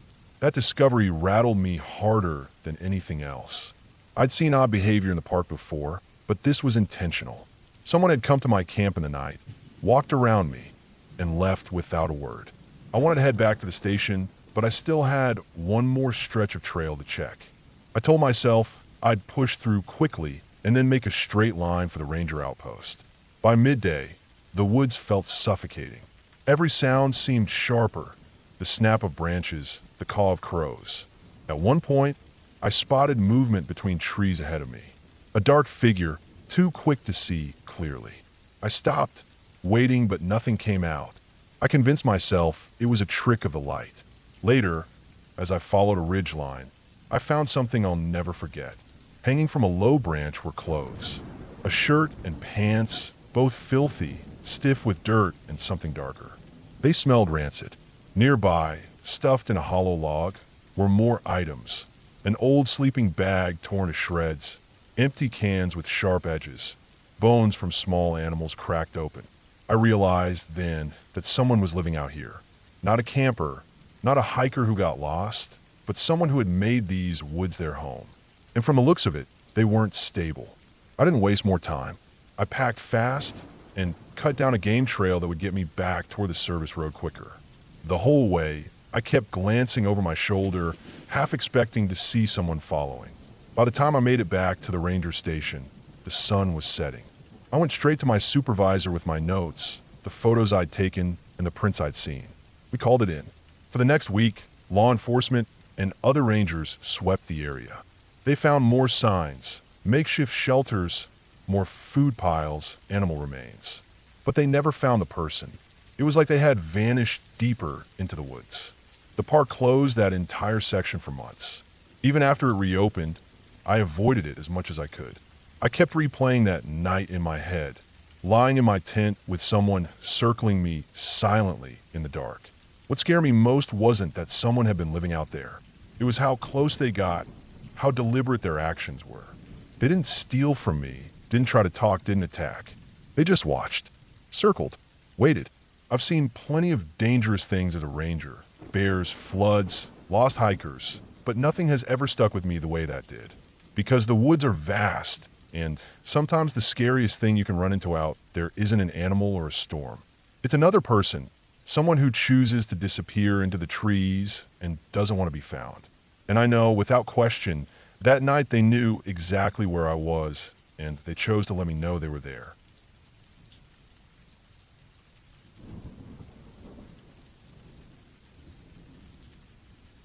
I had been working as a seasonal park ranger for several years, but one assignment in particular still sits heavy in my memory. It was the summer I got stationed at a remote desert canyon park in the Southwest. The kind of place that tourists see in guidebooks and think looks beautiful, but only those who've walked deep into it understand how isolating and unforgiving it really is. The park wasn't one of the famous ones. It wasn't Grand Canyon or Zion or Arches. It was smaller, less known, a network of dry canyons and sandstone mesas. There were no lodges, no shuttle buses, no easy overlooks with guardrails. Just a thin visitor center, a handful of dirt roads, and hundreds of miles of backcountry trails that almost nobody traveled. That summer was brutal. The heat started climbing by 9 in the morning, and by mid-afternoon it sat above 100 degrees for hours at a time. The rock held on to that heat, so even after sunset the air felt like an oven. Most visitors came in spring or fall, but every summer we still had a steady flow of backpackers who thought they could handle it. Many underestimated the desert, and part of my job was keeping track of them. We logged permits for anyone going into the backcountry. They were supposed to carry at least a gallon of water per person per day, plus maps, plus a way to communicate. Some followed the rules. Others didn't. Every year we had rescues. Some years we had recoveries. By July, I'd gotten used to the rhythm. Checking trailheads at dawn, scanning parking lots for cars that had overstayed their permits, hiking short patrols into the canyons, carrying my radio, first aid kit, and a couple liters of water. The longer patrols were rotated among us, and I happened to pull one in mid-July. The assignment was to hike a stretch of the Eastern Canyon system that hadn't seen visitors for weeks. It was rugged country, not the kind of place casual tourists wandered. No official trails cut through it anymore. Old maps showed faint routes where miners and cattlemen used to pass, but those had faded. Still, people sometimes went in, either by mistake or on purpose, so we had to check it from time to time. I started before sunrise. The air was barely cooler than it had been at midnight. The horizon was pale orange, the rock walls already glowing with heat they hadn't even absorbed yet. I parked at a dirt pullout where the canyon rim began to break apart, signed into the log at the metal box, and adjusted my pack straps. I carried 3 liters of water, enough for the planned patrol, plus a small emergency cache I kept clipped inside. The first few miles were fine. The route dropped from sandy scrub into a twisting wash. The walls narrowed until the sun was just a ribbon above me. I moved in silence, just the crunch of my boots on gravel and the buzz of insects echoing between the stone. I had walked canyons like this before. They always made me feel both calm and uneasy at the same time. Calm, because they were so far removed from the noise of the world. Uneasy, because if anything went wrong, you were sealed inside with heat, distance, and time stacked against you. After 2 hours, the wash opened into a broader valley where cottonwoods grew along a trickle of water. I stopped to drink and rest in the shade. The map showed a series of side canyons branching off from here. My patrol required me to check each one, at least at their halfway points, and make sure there were no camps, no stranded hikers, no signs of illegal activity. The first 2 side canyons were empty, just dry gravel beds winding between steep red walls. The third was different. About a quarter mile in, I noticed fresh shoe prints in the sand. They were from a single person, maybe a day old at most. The pattern was distinct enough to be clear. A hiking boot, medium tread, not too worn down. I stopped and studied them. We hadn't issued any permits for this sector. That meant whoever made them was either off route or out here without paperwork. Not necessarily illegal, but unusual. And in heat like this, unusual often turned into dangerous. I followed the prints. They stayed steady, moving deeper into the side canyon. The walls closed around me again, higher and higher, until only a sliver of sky showed above. The floor was uneven, filled with boulders. The prints jumped and angled around obstacles, then dropped back into the wash. After about a mile, I reached a pour-off, a dry waterfall where the canyon dropped 15 feet into a lower chamber. The prints led right up to the edge. I peered down. The bottom was filled with shadow, but I could just make out where the person had slid down, leaving marks in the dust. Climbing down was possible, but not easy. I hesitated. My patrol didn't require me to go this deep. Still, something about those prints pulled at me. Someone had gone in. Maybe they'd come out, maybe not. I couldn't be sure. I decided to continue. I slung my pack over the ledge and lowered myself slowly, using handholds carved by water long ago. My boots hit the ground in a pocket of cooler air. The walls around me were slick with old mineral stains, streaked in black and white. The prints continued.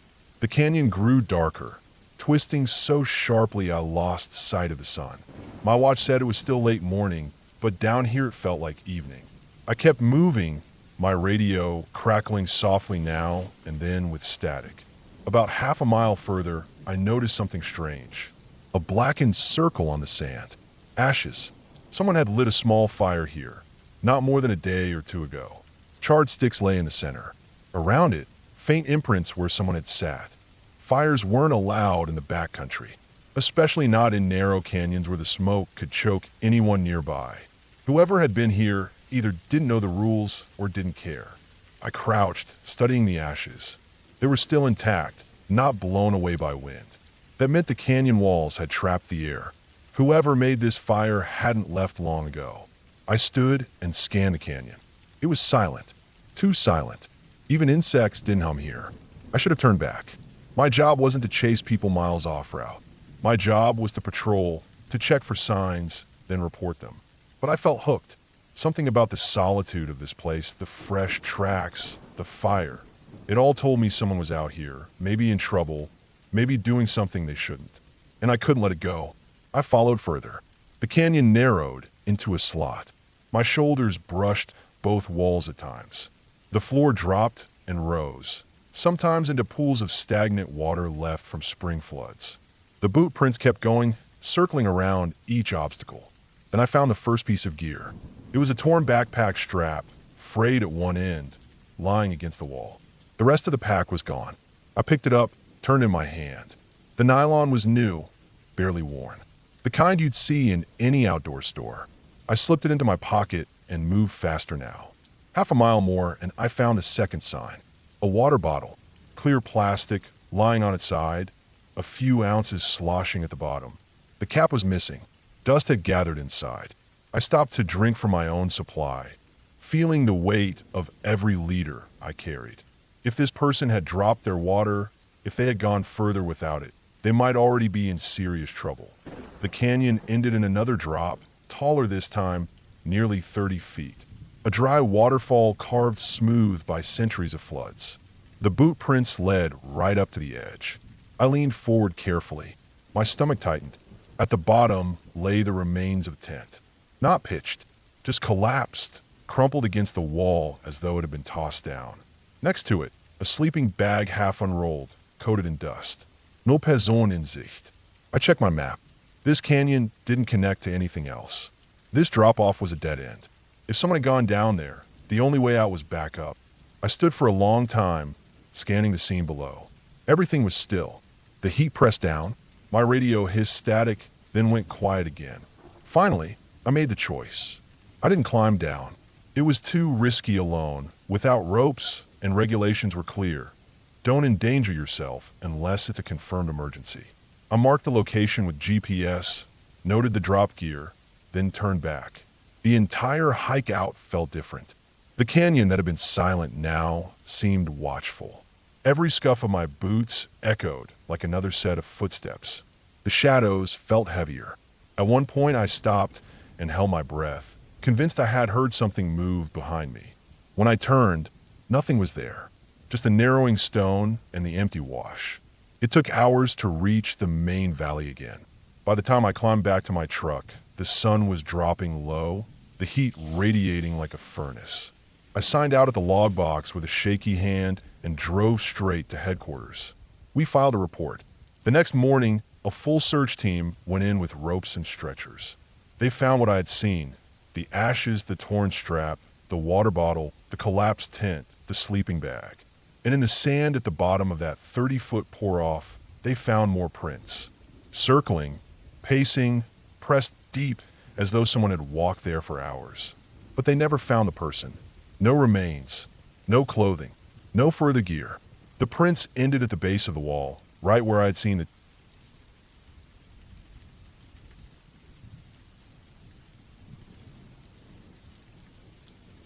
I started working as a park ranger in the northern Midwest in my early 20s.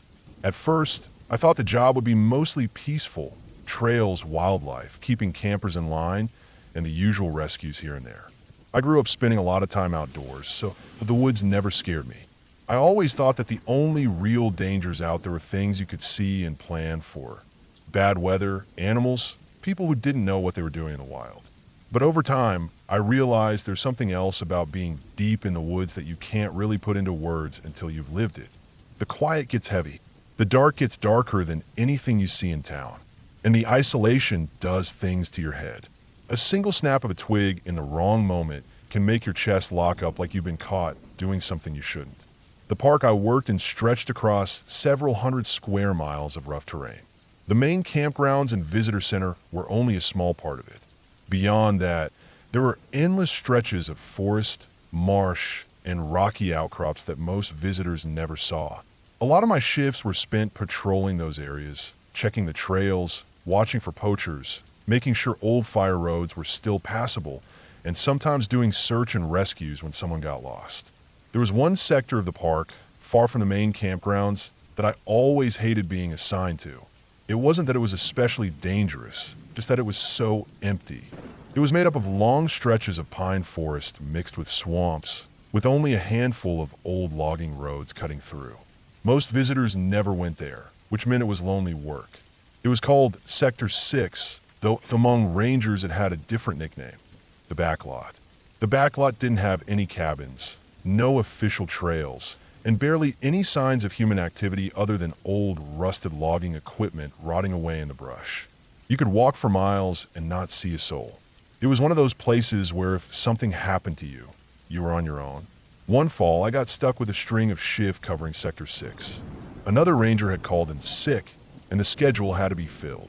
It meant several days of heading out before dawn, driving the service roads, checking the gates and old fire breaks, then hiking out to certain points we had to log. It was the kind of work where you'd spend hours alone, only hearing the sound of your own boots and the wind through the trees. The first couple of days were uneventful. I noted a few fallen trees blocking fire roads, checked on some illegal hunting blinds, and logged a couple of places where erosion had washed out the trail. Normal stuff. But on the third day, I found something strange. About 8 miles into the back roads, I noticed a narrow track cutting off from the main road. It wasn't an official trail. It looked like something that had been used by a truck or ATV a long time ago, but it was overgrown and blocked with brush. The strange part was that the brush wasn't natural. Someone had dragged branches across the path like they were trying to hide it. I marked it on my GPS and got out to take a closer look. The ground was soft with pine needles, but under that I could see the faint impressions of old tire ruts. Whatever had been using that path hadn't been there recently. Technically, I should have just logged it and moved on, but something about it bothered me. We had a big issue with illegal hunters in the park, especially in remote spots. People set up camps far back where they thought rangers would never find them, and this seemed like the perfect spot for that. I pushed through the branches and followed the path. It wound deeper into the trees, twisting around a swampy patch and then climbing a low ridge. The whole way, I kept noticing little signs that someone had used it years back. Cut branches, a couple of old beer cans rusted flat, and even a bent metal sign half buried in the dirt. After about half a mile, I came to a clearing. At first, I thought it was natural, just a break in the trees. But then I realized the ground had been leveled at some point. Sitting right in the middle of it was the remains of a shack. It wasn't one of our cabins. It was rough, built from mismatched boards nailed together. The roof had mostly caved in, and the walls were leaning. Around it, I saw piles of junk, rusted barrels, some old wire fencing, and what looked like an old stove half buried in weeds. The whole place had an abandoned, forgotten feel. I stood there for a while, just taking it in. Places like this weren't unusual in the woods. A lot of people had lived out here during the logging days, and shacks like this were all over if you knew where to look. But this one felt different. I walked closer and peeked inside. The shack was empty except for a collapsed cot and a couple of glass bottles in the corner. The floorboards were warped, and there was a hole that went straight into the dirt. I logged the location, snapped a few photos, and started to head back. That should have been the end of it. But as I turned to leave, I noticed something that made me stop cold. On the far side of the clearing, half hidden by brush, was another structure. Smaller, lower to the ground. At first, I thought it was just a pile of boards. But when I got closer, I realized it was the entrance to something dug into the earth. It looked like a root cellar or bunker. A wooden door sat flat against the ground, reinforced with metal straps. The handle was rusted, and the whole thing was half buried in leaves and dirt. I stood over it for a long time. The smart thing to do would have been to log it and move on. My job was to document, not to start opening up old shacks. But something about it gnawed at me. Who builds a root cellar in the middle of nowhere like this? Why cover the trail like they didn't want anyone finding it? I crouched and pulled at the handle. To my surprise, the door creaked open. It wasn't locked. A wave of damp, stale air rushed out. I pulled out my flashlight and shined it down. Wooden steps led into a dark hole. The walls were dirt, shored up with planks. I only went down a couple of steps. The beam of my flashlight caught the edge of something metallic below. Maybe shelves, maybe tools. I didn't go further. Something about standing there, with the cold air seeping up and the woods so quiet around me, made my skin crawl. I shut the door, covered it with leaves again, and backed out of the clearing. That night, I couldn't stop thinking about it. I tried to brush it off as just another relic, something from the logging days, maybe even a hunter's stash. But the more I thought about how hidden it was, the more unsettled I felt. The next day, I went back. I told myself it was just to double check, to make sure I logged it right. When I got there, everything looked the same, except one thing. The door to the cellar was open. Not wide, just cracked. Enough that I could see the black gap leading down. I know what you're thinking, that maybe I didn't shut it properly the first time. That's what I told myself. But I remember the way I had pulled leaves and branches over it, making sure it was covered. Those were scattered aside now. I didn't go down. I didn't even touch it. I just backed out of the clearing and walked back to the road, forcing myself not to look over my shoulder. That whole patrol, I felt like I was being watched. Every squirrel or bird that moved in the brush made me twitch. When I got back to my truck, I sat inside with the doors locked for a good 10 minutes before starting it up. I didn't tell anyone about what I found. I don't know why. Maybe I didn't want to explain why I had gone poking around in the first place. Maybe I didn't want to sound like I was rattled by an old shack. But I couldn't shake it.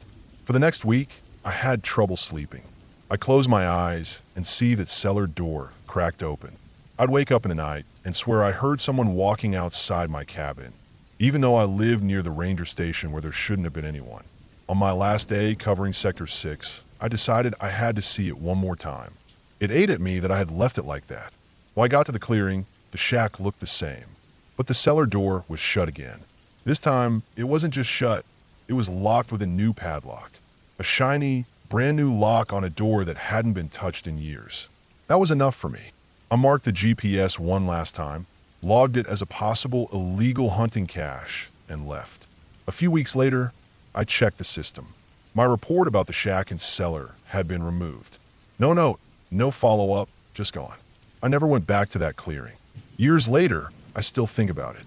I wonder if someone still goes there. I wonder what's inside that cellar, what was so important that they hid it, then came back to lock it up. And I wonder what would have happened if I had kept going down those steps the first time. All I know is that some places in the woods aren't meant to be found, and sometimes being curious is the most dangerous thing you can do.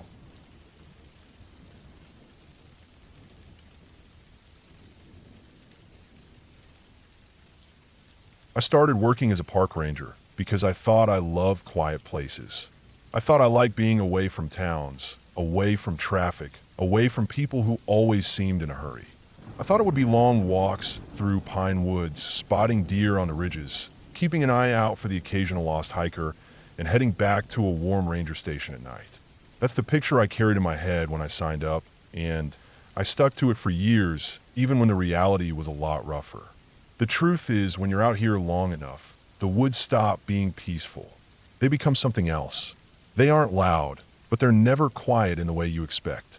There's always something moving, and the longer you stay out, the more you notice what doesn't fit. That's when the calm starts feeling wrong, when silence seems heavy instead of relaxing. That was what I learned the hard way during my 3rd year as a ranger.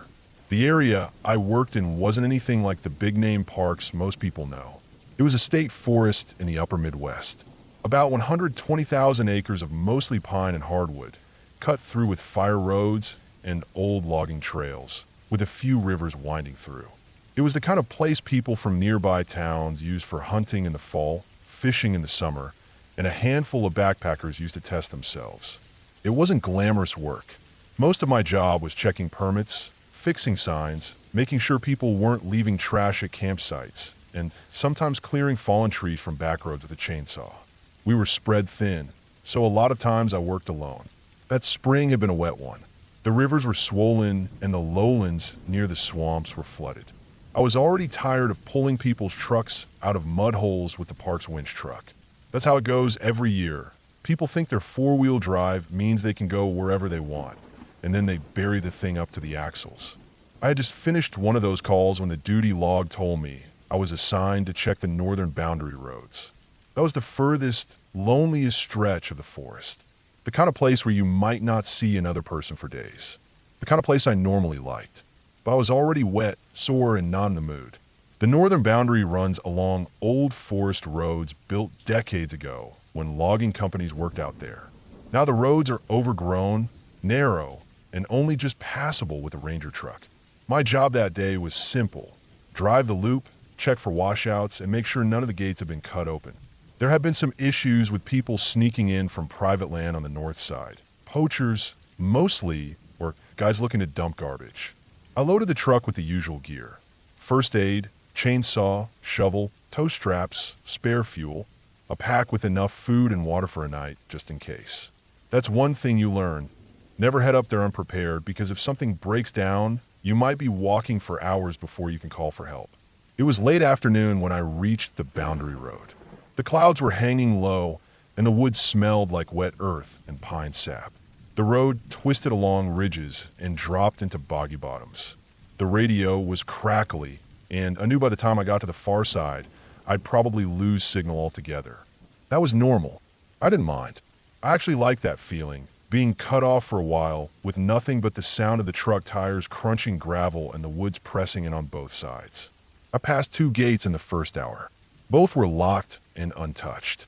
I stopped to walk a section where the road had half washed out, marked it for maintenance, then pressed on. As I climbed another ridge, I noticed something odd. On the shoulder of the road was a pickup truck. Old Chevy, blue, rust creeping along the wheel wells. It was parked half off the road, nose pointing toward the woods. No plates, no one inside. That wasn't unusual by itself. People leave broken down vehicles out there sometimes, or abandon them when they get stuck. But this one didn't look stuck. It looked like it had just been pulled off to the side and left. The tires weren't flat. The grass under it was freshly bent, meaning it hadn't been sitting long. Maybe a day or two. I got out to take a closer look. The truck smelled faintly of gasoline, like a slow leak. Inside, there was an empty coffee thermos, a hunting magazine, and a crumpled pack of cigarettes. Nothing too strange. What bothered me was that the driver's door was unlocked, and the keys were still dangling in the ignition. Nobody just leaves their truck like that miles from the nearest road. I wrote down the VIN and took a few photos for the report. Standard procedure. I figured I'd run the number when I got back to the station, see if it was stolen. Then I noticed footprints leading away from the truck. The soil was soft from rain, so they stood out clear, boot prints, medium size, heading straight into the woods on the north side. That was private land beyond the boundary, but still within my patrol area. I followed the prints a short distance, maybe 50 yards, just to get a sense. They cut straight into thick pines, not following any trail. I could still see them going deeper when I stopped. I wasn't about to go marching into private land at dusk alone. So I went back, marked the spot on my GPS, and continued the patrol. By the time I finished the loop, darkness was falling. I stopped at the last gate, checked the lock, and turned back toward the ranger station. The whole drive I kept thinking about that truck. It just sat wrong with me. The next morning I reported it. The supervisor made a note and told me we'd follow up if the truck wasn't gone in a couple days. Things moved slow with paperwork. That should have been the end of it. But 3 days later, I was assigned back to that sector. This time the truck was still there. Same spot, same keys, untouched. Only now, the footprints were harder to see. Rain had blurred them. But I noticed something else. Fresh tire tracks a quarter mile down the road, heading in the opposite direction. Different tread than the Chevy. Someone else had been up here recently, and not one of us. We keep records of our patrols, and I knew no other ranger had been in that stretch. I decided to check deeper this time. I parked, grabbed my pack, and followed the blurred boot prints into the trees. The woods closed in fast. Pines grew so thick the light dimmed, even though it was mid-morning. The ground was soft and spongy, full of moss and deadfall. It was the kind of place people don't usually go without a reason. The tracks wound on for maybe 200 yards before I lost them in a patch of needles. I was about to turn back when I noticed something glinting ahead. I walked closer and found a piece of torn fabric caught on a branch. Dark green, like from a jacket. I bagged it and marked the spot. That was enough to make me uneasy. Someone had gone in deep, left their truck, and hadn't come back. Back at the station, I filed another report. By then, the truck had become a problem nobody wanted to deal with. The sheriff's office was notified, but they were swamped with other calls. Out here, unless it was tied to a crime, it could sit for weeks before anyone really cared. A week passed. The truck didn't move. Then came a night that changed everything. I was on evening duty when a call came over the radio. A hiker had phoned in from the far north trailhead, saying they'd found something strange. The line cut out before details came through, but the location made my stomach drop. It was less than a mile from where that abandoned Chevy sat. I drove out with lights flashing. The trailhead was empty when I arrived. No hiker, just a car parked in a lot. A small silver sedan with plates from out of state. I called it in, then grabbed my pack and headed up the trail. Half a mile in, I found what they must have meant. Off to the side, near a thicket, was a fire ring. Fresh, still warm. Not unusual except for what lay beside it. A pile of bones. Deer bones mostly picked clean, but scattered among them were other things. Scraps of clothing, burned in spots. A shoe, size small, like for a child or a small adult. And near the edge of the ashes, a kitchen knife stuck in the dirt. I stood there a long time, the wood silent around me, and felt something crawl up the back of my neck. I backed away, marked the spot, and called for backup. That night the sheriff's office came out in force. They taped the area, took photos, bagged everything. They towed the Chevy at last. Turned out it wasn't reported stolen. It belonged to a man from 2 counties over with a history of trespassing and illegal hunting. He hadn't been seen in nearly a month. The silver sedan at the trailhead registered to his cousin. Nobody knew where either of them were. For days, search teams combed that section of forest. They found campsites, crude shelters built from pine boughs, more animal bones. But no people. What stuck with me wasn't what they found, but what I'd heard while waiting alone that first night by the fire ring. As I stood there, before the deputies arrived, I swore I heard movement deeper in the trees. Not animals. Too steady. Too deliberate. Like someone pacing just out of sight. Every time I turned my light, there was nothing but trunks and shadows. In the end, the official report said the men were likely squatting out there, poaching, maybe living rough. No charges were filed since nobody was found. But patrols of the northern boundary doubled after that. For me, I couldn't shake the feeling whenever I drove that road again. Every bend, every thicket looked like it could be hiding someone. Every time I stopped to check a gate, I felt eyes on me from the trees. The scariest part wasn't the bones or the truck or the silence. It was knowing how easy it was for people to vanish out there. Not from ghosts, not from monsters, but from choices.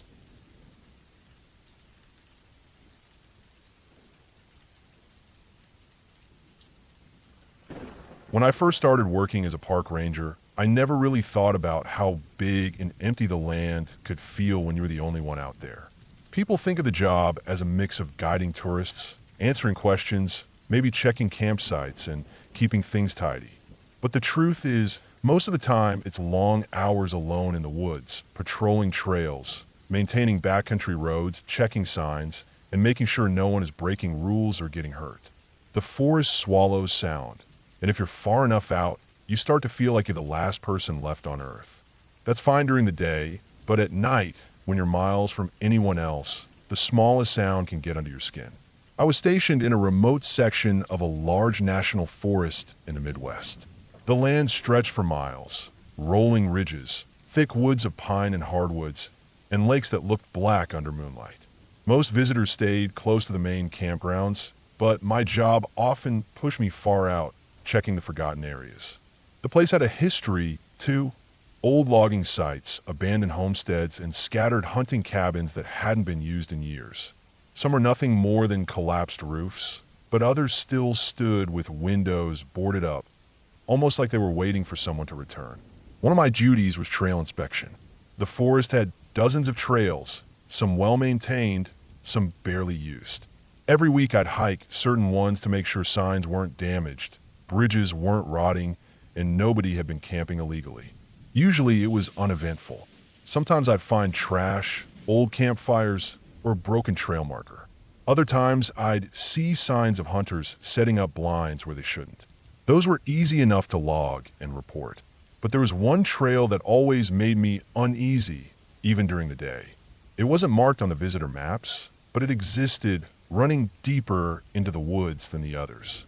It had been an old logging road decades ago, overgrown now, but still walkable if you knew where to find it. We called it a ridge cut. The only reason I ever went down it was because it connected two official trails, and sometimes we were asked to make sure nobody was using it as a shortcut. The first time I walked it, I felt like I had stepped out of the forest I knew and into a different one. The trees grew thicker, darker, and closer together. The ground was uneven, like old machinery had dug up the soil and it never recovered. There were places where half-buried scraps of metal still rusted in the dirt. The further in you went, the quieter it got. Birds didn't call as much, and even the breeze felt muted. One autumn, I was assigned a week of solo backcountry patrols, and the ridge cut was on my list. The weather had just started to cool, and the days were getting shorter. I packed light, just a day pack, radio, water, first aid kit, and my field log.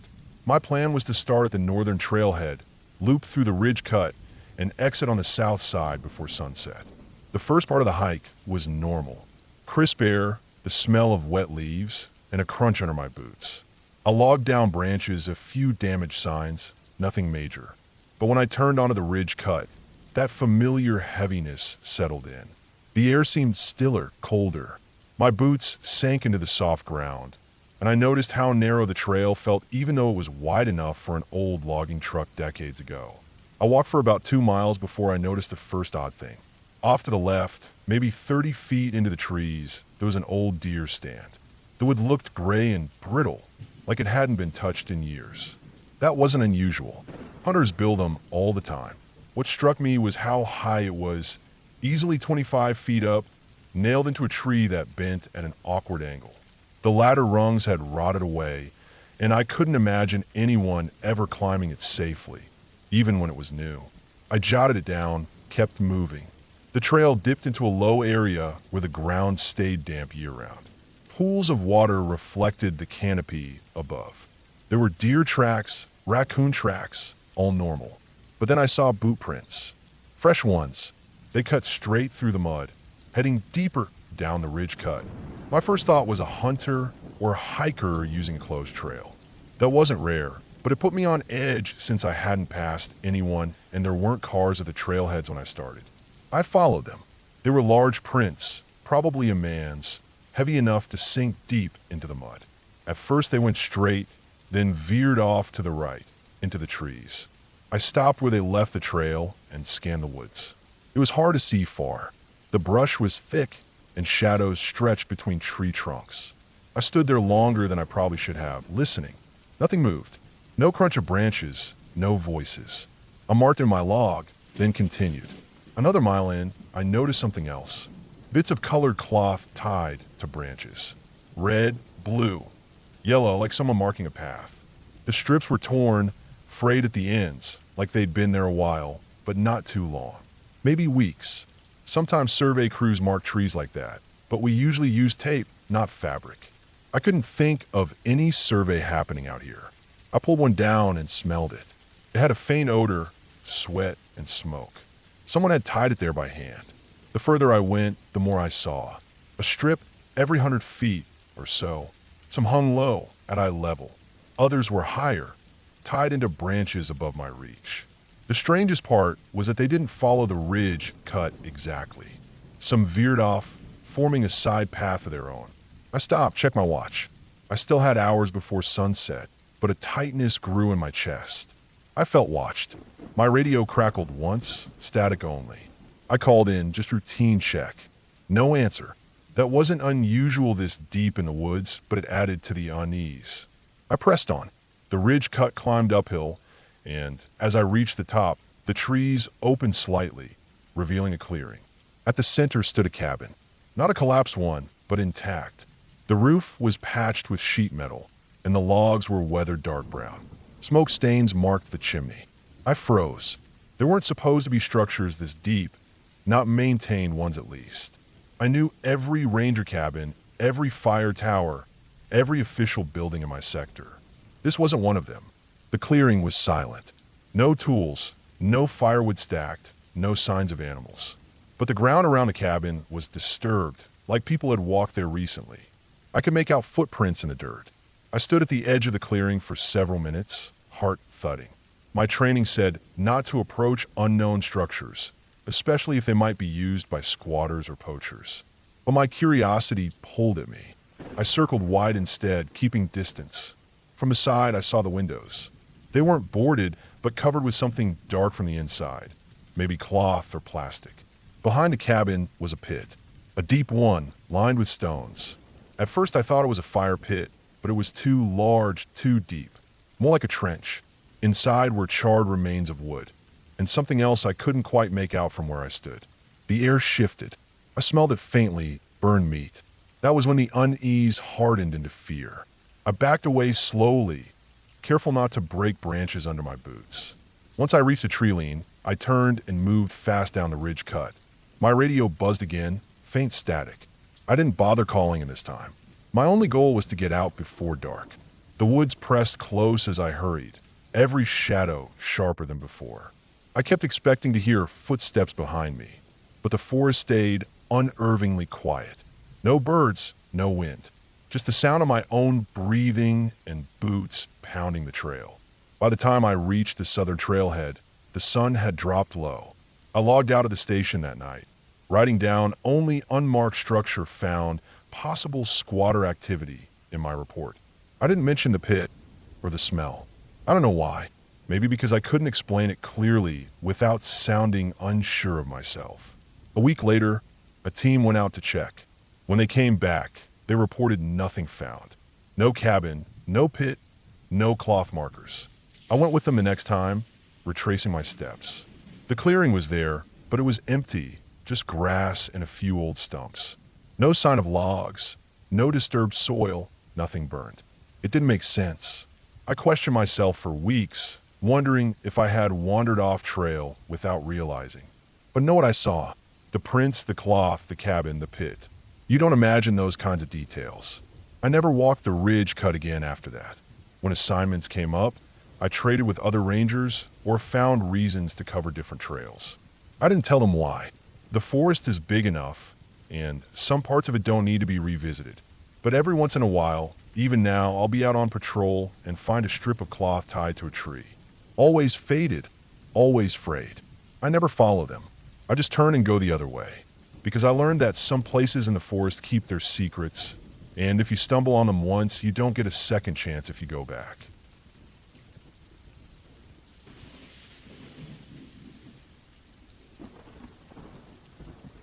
I became a park ranger because I liked quiet places. I grew up in the city, and even though it had its own rhythm, I never felt comfortable there. I didn't like crowded sidewalks, I didn't like waiting in lines, and I didn't like the constant noise.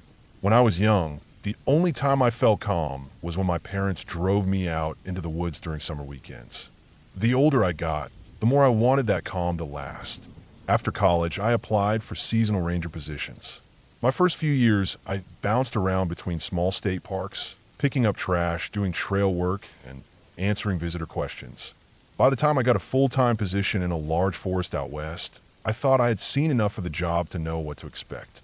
I thought the hardest parts would be dealing with tourists who didn't follow rules, or long shifts in the sun, or maybe cleaning up after storms. I didn't realize that the scariest parts would come when no one else was around. The forest where I worked stretched for miles across mountains, valleys, and rivers. It wasn't the kind of park with paved paths or gift shops. It was raw land with hundreds of miles of dirt roads and hiking trails, old logging tracks, and fire towers left from the mid-1900s. Rangers like me were often alone for days at a time, driving between stations or patrolling trails on foot. My station sat at the edge of the forest, about 20 miles from the nearest town. It was just a small building with 2 bedrooms, a radio room, and a garage for our trucks. Most of the time, my shifts were quiet. I checked trailheads for abandoned cars. I walked boundaries looking for illegal hunting camps, and I filed reports about trees that needed clearing. But every now and then, something happened that didn't fit into the paperwork. One year in late fall, I was scheduled for a 10-day solo rotation at one of the backcountry cabins. The cabin was built in the 1930s for fire lookout crews. It was nothing fancy, just a single-room structure with a wood stove, bunk, and small porch. The cabin sat in a clearing about 8 miles from the nearest road. To reach it, I had to drive as far as possible on a rough 2-track road. then hike the rest of the way with a pack full of food and supplies. The plan was simple. I would check in daily over the radio, hike the surrounding trails to make sure they were clear of hazards, and keep an eye out for signs of illegal camps or poaching. After the rotation ended, another ranger would hike in and relieve me. I started out early in the morning, driving the old truck as far as the road would allow. The trail to the cabin was covered in wet leaves, and the air smelled sharp with pine and cold soil. My pack was heavy, but I was used to it. By mid-afternoon, I reached the clearing.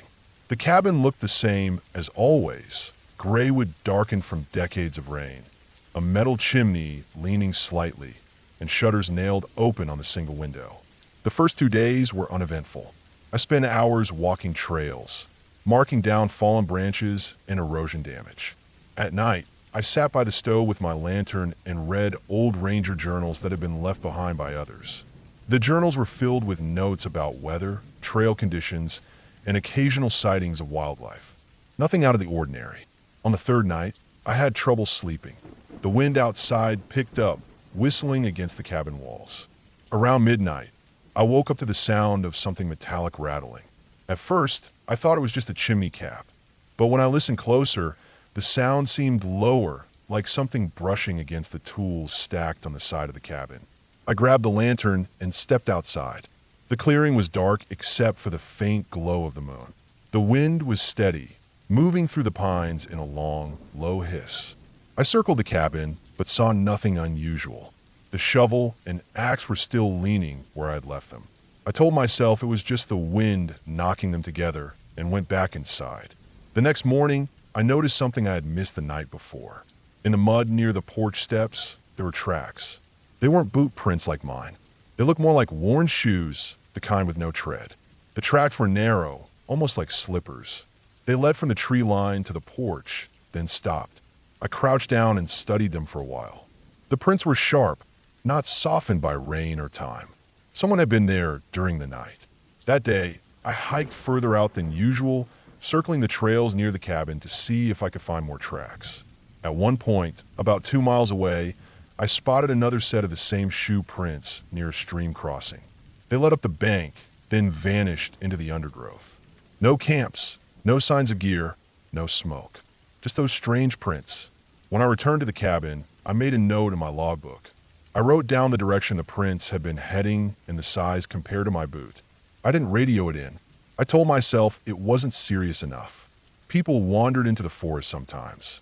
Maybe someone from a nearby town was cutting through to hunt or trap. That night, I locked the cabin door. I had never bothered before. By the 5th day, I started to feel uneasy. The feeling wasn't sharp, like fear, but slow and heavy, like a weight pressing down. Every time I stepped outside, I felt like I needed to turn around and look behind me. I tried to ignore it, focusing on trail work, but the sensation grew stronger. On the 6th morning, I found something on the porch. A dead bird. It was a small gray sparrow, its wings tucked neatly against its body. No blood, no sign of a predator. Just placed there, directly in front of the door. I stood over it for a long time, trying to decide what it meant. Animals don't usually leave prey untouched in plain sight. This wasn't natural. Someone had left it there. I carried the bird away from the cabin and buried it under some rocks. That night, I didn't sleep at all. I sat in the bunk with the lantern burning low, listening to the forest press in on all sides. Around 2 a.m., I heard the sound again, the metallic rattle, followed by a soft scrape against the wall. I stayed inside. My hand hovered near the hatchet I kept beside the stove. The sound lasted for maybe 10 minutes, then stopped. The next morning, there were more prints in the mud. They circled the cabin in a wide arc, coming close to the walls before retreating to the trees. By the 8th day, I was exhausted. My food supplies were fine, but my nerves were not. Every sound outside made me jump. A squirrel on the roof sounded like footsteps. The creak of the wood stove cooling down sounded like someone shifting weight on the porch. I wrote long entries in my logbook just to keep my hands busy. That night, the knocking changed. It wasn't the tools anymore. It was the door. 3 slow, deliberate knocks. Not hard enough to break it, but strong enough to echo through the cabin. I didn't move. I sat frozen on the bunk, staring at the door while my heart hammered in my chest. The knocks came again, then silence. At dawn, I checked the porch. No bird this time. No new tracks. Just the same ones circling wider and wider around the cabin. I knew I still had 2 more nights before relief came, but I couldn't take it anymore. I packed my gear, doused the stove, and left. My hike back was fast, almost frantic. Every crack of a branch made me turn my head. At one point, I swore I saw movement between the trees, but when I stopped, there was nothing. When I finally reached the truck, I drove the rough road faster than I should have, bouncing hard over ruts and rocks until I saw the main highway. I didn't stop until I was back at the ranger station. I filed my report, writing down the tracks, the bird, and the knocks on the door. I didn't try to explain it. I just described what I saw. The supervisor read it silently and set it aside. He didn't comment, just nodded. I could tell from his face he didn't think I was making it up. A few weeks later, I heard from another ranger who had rotated into the same cabin. He told me, without much detail, that he had cut his stay short as well. When I asked why, he just shook his head and said he didn't like the feeling out there. The cabin is still standing, but no one stays in it longer than they have to. On maps, it's listed as an active ranger station, but in practice, we all avoid it when possible.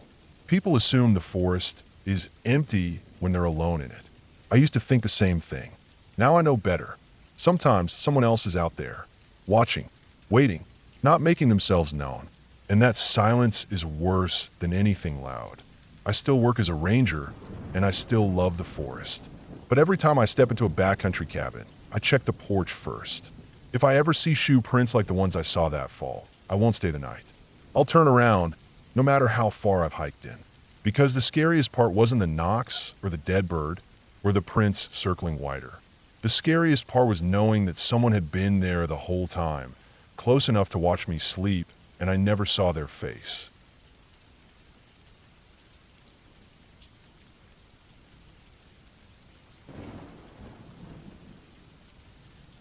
I became a park ranger because I love the quiet.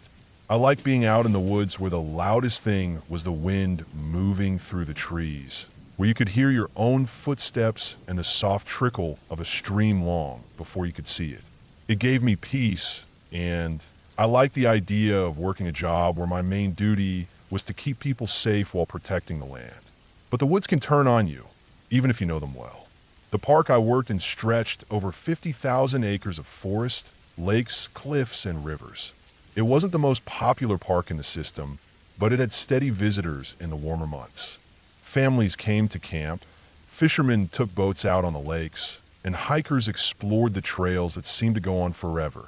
My schedule usually put me on the evening to overnight shift, patrolling roads and trails, checking campgrounds, and making sure nobody got hurt or wandered off.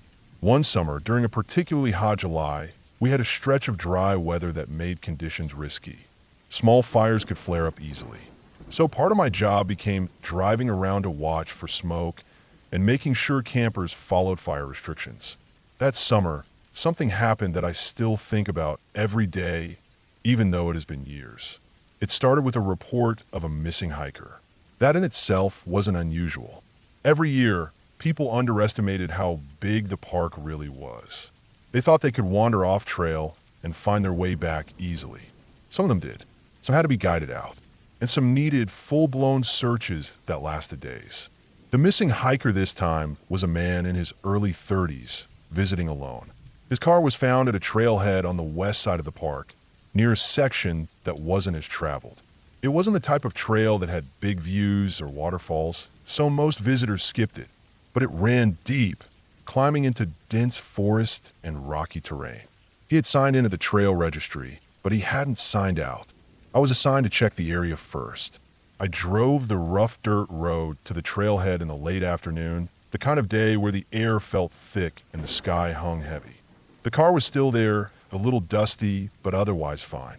I opened a log at the trail register and saw his name, time stamped at 10:30 a.m. It was now almost 6 in the evening. No sign out. That alone didn't mean much. Sometimes people forgot.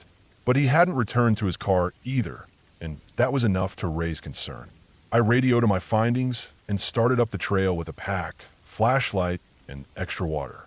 The trail itself was narrow, winding uphill with roots grabbing at my boots.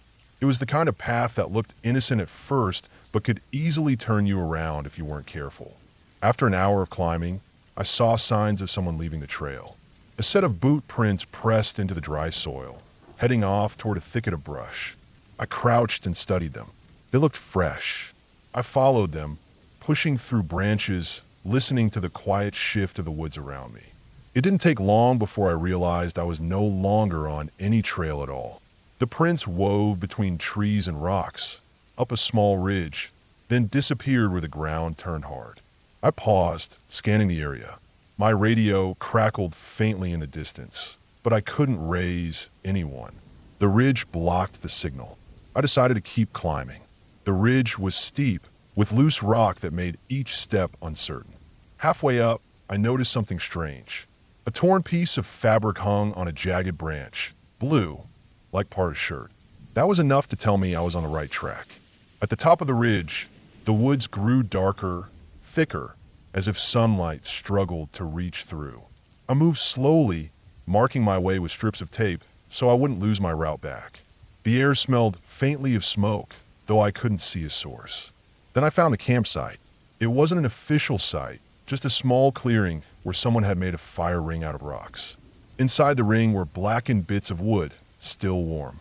Nearby, a backpack leaned against a tree, unzipped, spilling gear. Food wrappers littered the ground. But what stopped me was the sleeping bag. It was spread out, unzipped, with dark stains across the fabric. At first, I thought it was dirt, but when I bent closer, my stomach tightened. It was blood, dried into the material, more than you'd expect from a nosebleed or scrape. I stood there for a long moment, every sound in the forest suddenly sharper. A branch cracking in the distance, the faint hum of insects, my own breath. Whoever had been here, something had gone very wrong. I radioed again, this time climbing a tree until I got enough of a signal to relay coordinates. Backup would take hours to arrive on foot. Until then, it was just me. I decided to search the perimeter, circling wider and wider around the campsite. Not far from a clearing, I found more blood. Drops smeared across leaves, leading downhill. I followed, heart thudding harder with each step. The trail of blood ended at a rocky drop-off. Below, a narrow creek cut through the forest. On the rocks near the water's edge, there were more stains, darker, fresher. But no body, no person, just silence. It was then I noticed something else, other footprints overlapping with the first. Bigger, heavier, boots, not sneakers, and more than one set. 2, maybe 3. They had come from the opposite direction and left heading deeper into the woods. A cold feeling settled in my chest. This wasn't an accident. This wasn't someone getting lost and cutting themselves on a branch. Something violent had happened. I wanted to climb down to the creek and search more, but I forced myself to stop. I was alone, and I didn't know who else might still be out there. Whoever made those tracks might not be gone. I hiked back to the ridge slowly, every step careful, checking over my shoulder again and again. The woods that I had always found peaceful now felt alive in a different way. Watchful, as if eyes followed me. By the time I reached my tape trail and returned to the main path, it was fully dark. My flashlight cut through the blackness in a narrow beam. When I finally saw the trailhead again, I felt a flood of relief I couldn't put into words. Search teams came in the next morning. Dogs, officers, other rangers. They combed the ridge, the creek, the clearing. They found the same things I had, the blood, the camp, the tracks. But they never found the missing man. They did, however, find something else. About half a mile farther in, hidden in another clearing, they found signs of another camp. A bigger one, with makeshift shelters, trash piles, and the remains of animal bones. It looked like someone, maybe several people, had been living out there for weeks, maybe months. Whoever they were gone by the time the teams arrived. All that was left were their prints and the mess they left behind. No names, no traceable items, nothing that could point to who they were. The official report listed the hiker as missing, presumed dead. Cause unknown. The camps were cleared out. The trails near that ridge were shut down for the rest of the season. But I know what I saw and I know what I felt. Someone had been hunting that man. Maybe they got him, maybe he escaped. but the blood on the rocks told me enough. For months after, I couldn't shake the feeling whenever I went out alone on patrol. Every time a branch snapped in the distance, every time I saw boot prints that didn't match the usual patterns of hikers, my body tensed. I carried more gear. I stayed closer to radio range. And I never, ever went back to that ridge alone. That summer changed the way I saw the park. The woods weren't just trees and streams anymore. They weren't just quiet and peace. They were a place where people could vanish without a trace, where others could hide and wait. Being a ranger taught me that the scariest things in the wilderness aren't the animals, the storms, or even the cliffs. It's the people who decide to use the cover of the forest for reasons you'll never understand until it's too late. And the worst part is, out there, you might never even see them coming.